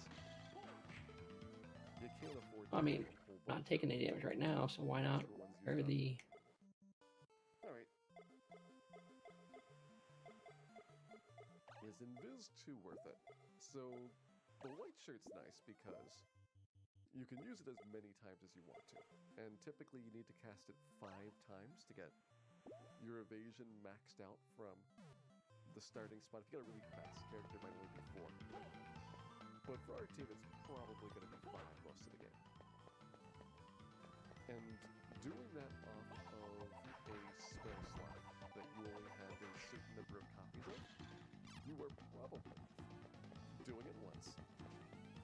Yes, you can do it like 3 times for a second fight, and it's not great full evasion, but it still helps a little bit. But I just don't think you get as much value out of it as you do if you just had the white shirt, which we can definitely use directly off the white page. Passion for 112. It's a reasonably priced sword. And I think the red mage will get some use out of. Assuming that we ever have a turn where we're not actually casting a spell at this point. Okay, we got a C-Flip tier. We know that black magic is awful. Lock 2, slow 2, and fire 2 really does nothing. But white magic. We have not seen the revised spells yet, so I'm a bit worried. Wall and life 2. This life 2 would be red wizard accessible as well. Because it's only wizard accessible, I think we got time. I think we hold off on making any 5th tier white magic decisions until we get the airship, and then we can kind of evaluate it. How about if I know that 7th tier's got exit in life 1?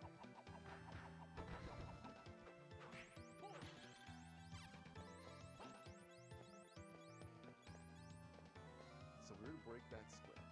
Both of them would be at 7th tier. So it doesn't break 2 squares at the same time. Problem is, 7th tier is a very long ways away. And requires class 2, so post airship.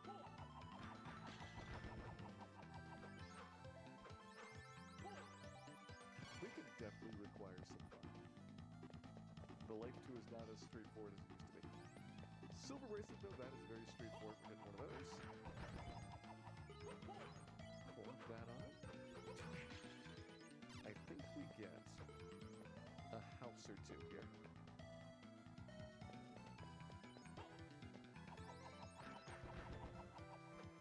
Yeah, I don't see a downside to having a house spare. These are cheap enough that I don't feel really bad. Like, you'll get more than $1,000 worth of gold out of a full charge of magic.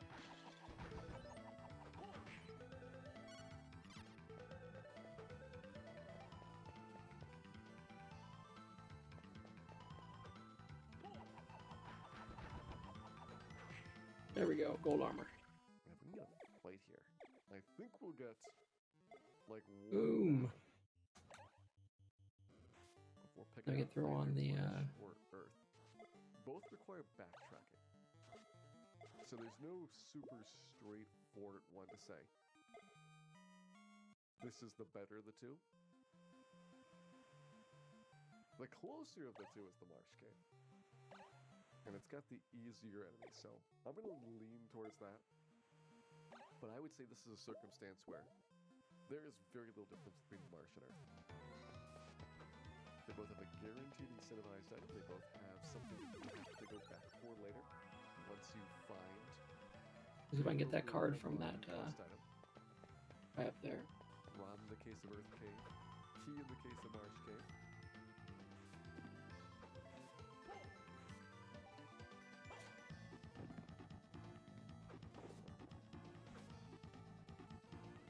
Some of the small advantages are that the Marsh Cave has slightly easier enemies on average.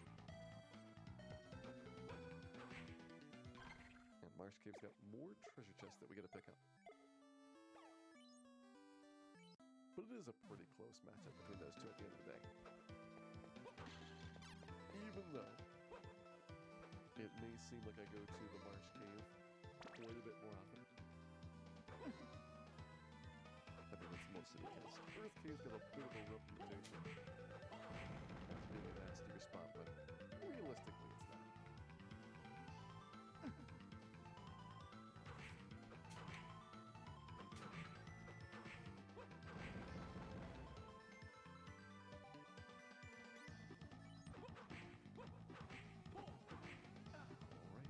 Down we go.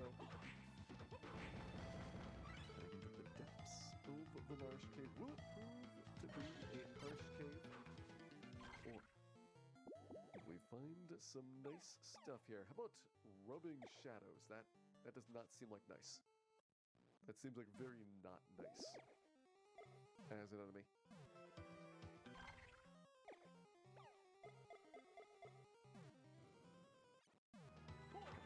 Try and avoid those things. Fortunately, Shadow's only up to top 4. Unfortunately, because we don't have a travel spell, back out to the top floor.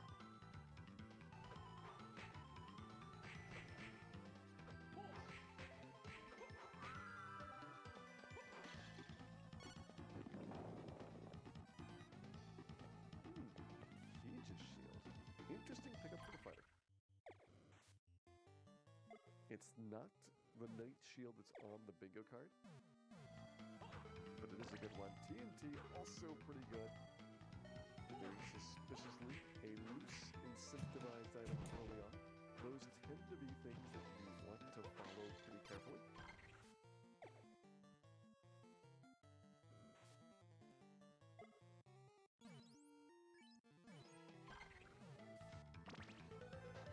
Guaranteed incentivized item. Let's see what's behind the wizards. The Omega Bear. Thank you for the good wishes. Just hit level 10 and we've just got more stuff to do in the dwarves. Adamant is here as well. So that is 2 turn-ins over at the dwarf cave.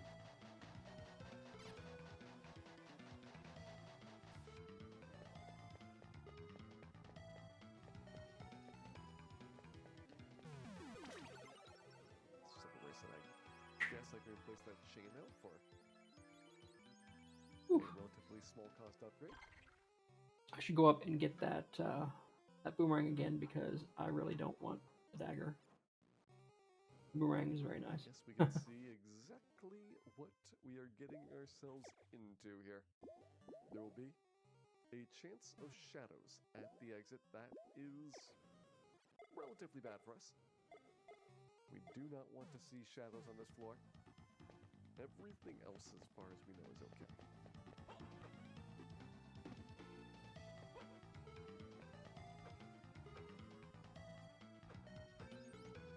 Also okay. I think we can leave the top of Marsh Cave behind for a bit. With one of the 3 incentivized items already picked up, the odds of a second that is critical to the progression go down quite a bit.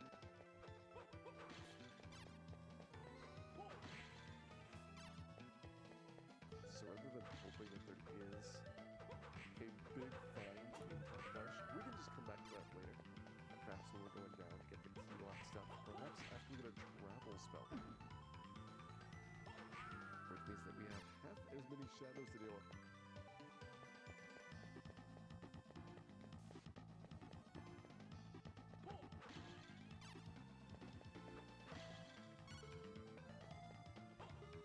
Everything have paralysis. I mean, it's better than everything having creeping Melmont disease, so I will take what I can get here.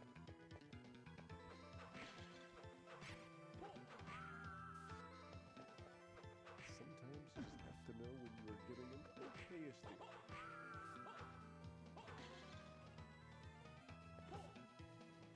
Recurring protect against death touch. Nope. Despite the name death resistance, there's actually very few things that qualify for that. So Current protects against a small handful of spells and skills. Rogue, Squint, XXXX, and Toxic is all things that you get resistance to. That is useful in places. But it's a much smaller list than I think most people would expect for it.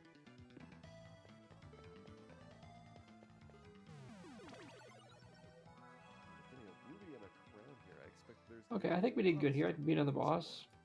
Did a little story progression. overwhelmingly Been 3.5 freaking hours, and I got like 3 cards. But it was fun. I'll probably play more tomorrow. Now I got more cards and got some defensive abilities, and I rearranged the buttons. It's not so bad, but I still think I like Aria of Sorrow better. But I mean, this was their first. 2 years down the road, they had multiple years experience. They saw it worked, saw what it did, thought it was fun. I'm not surprised the later one was more polished, but I've never played this one, and it is going to be interesting to see how this works in the Belmont story.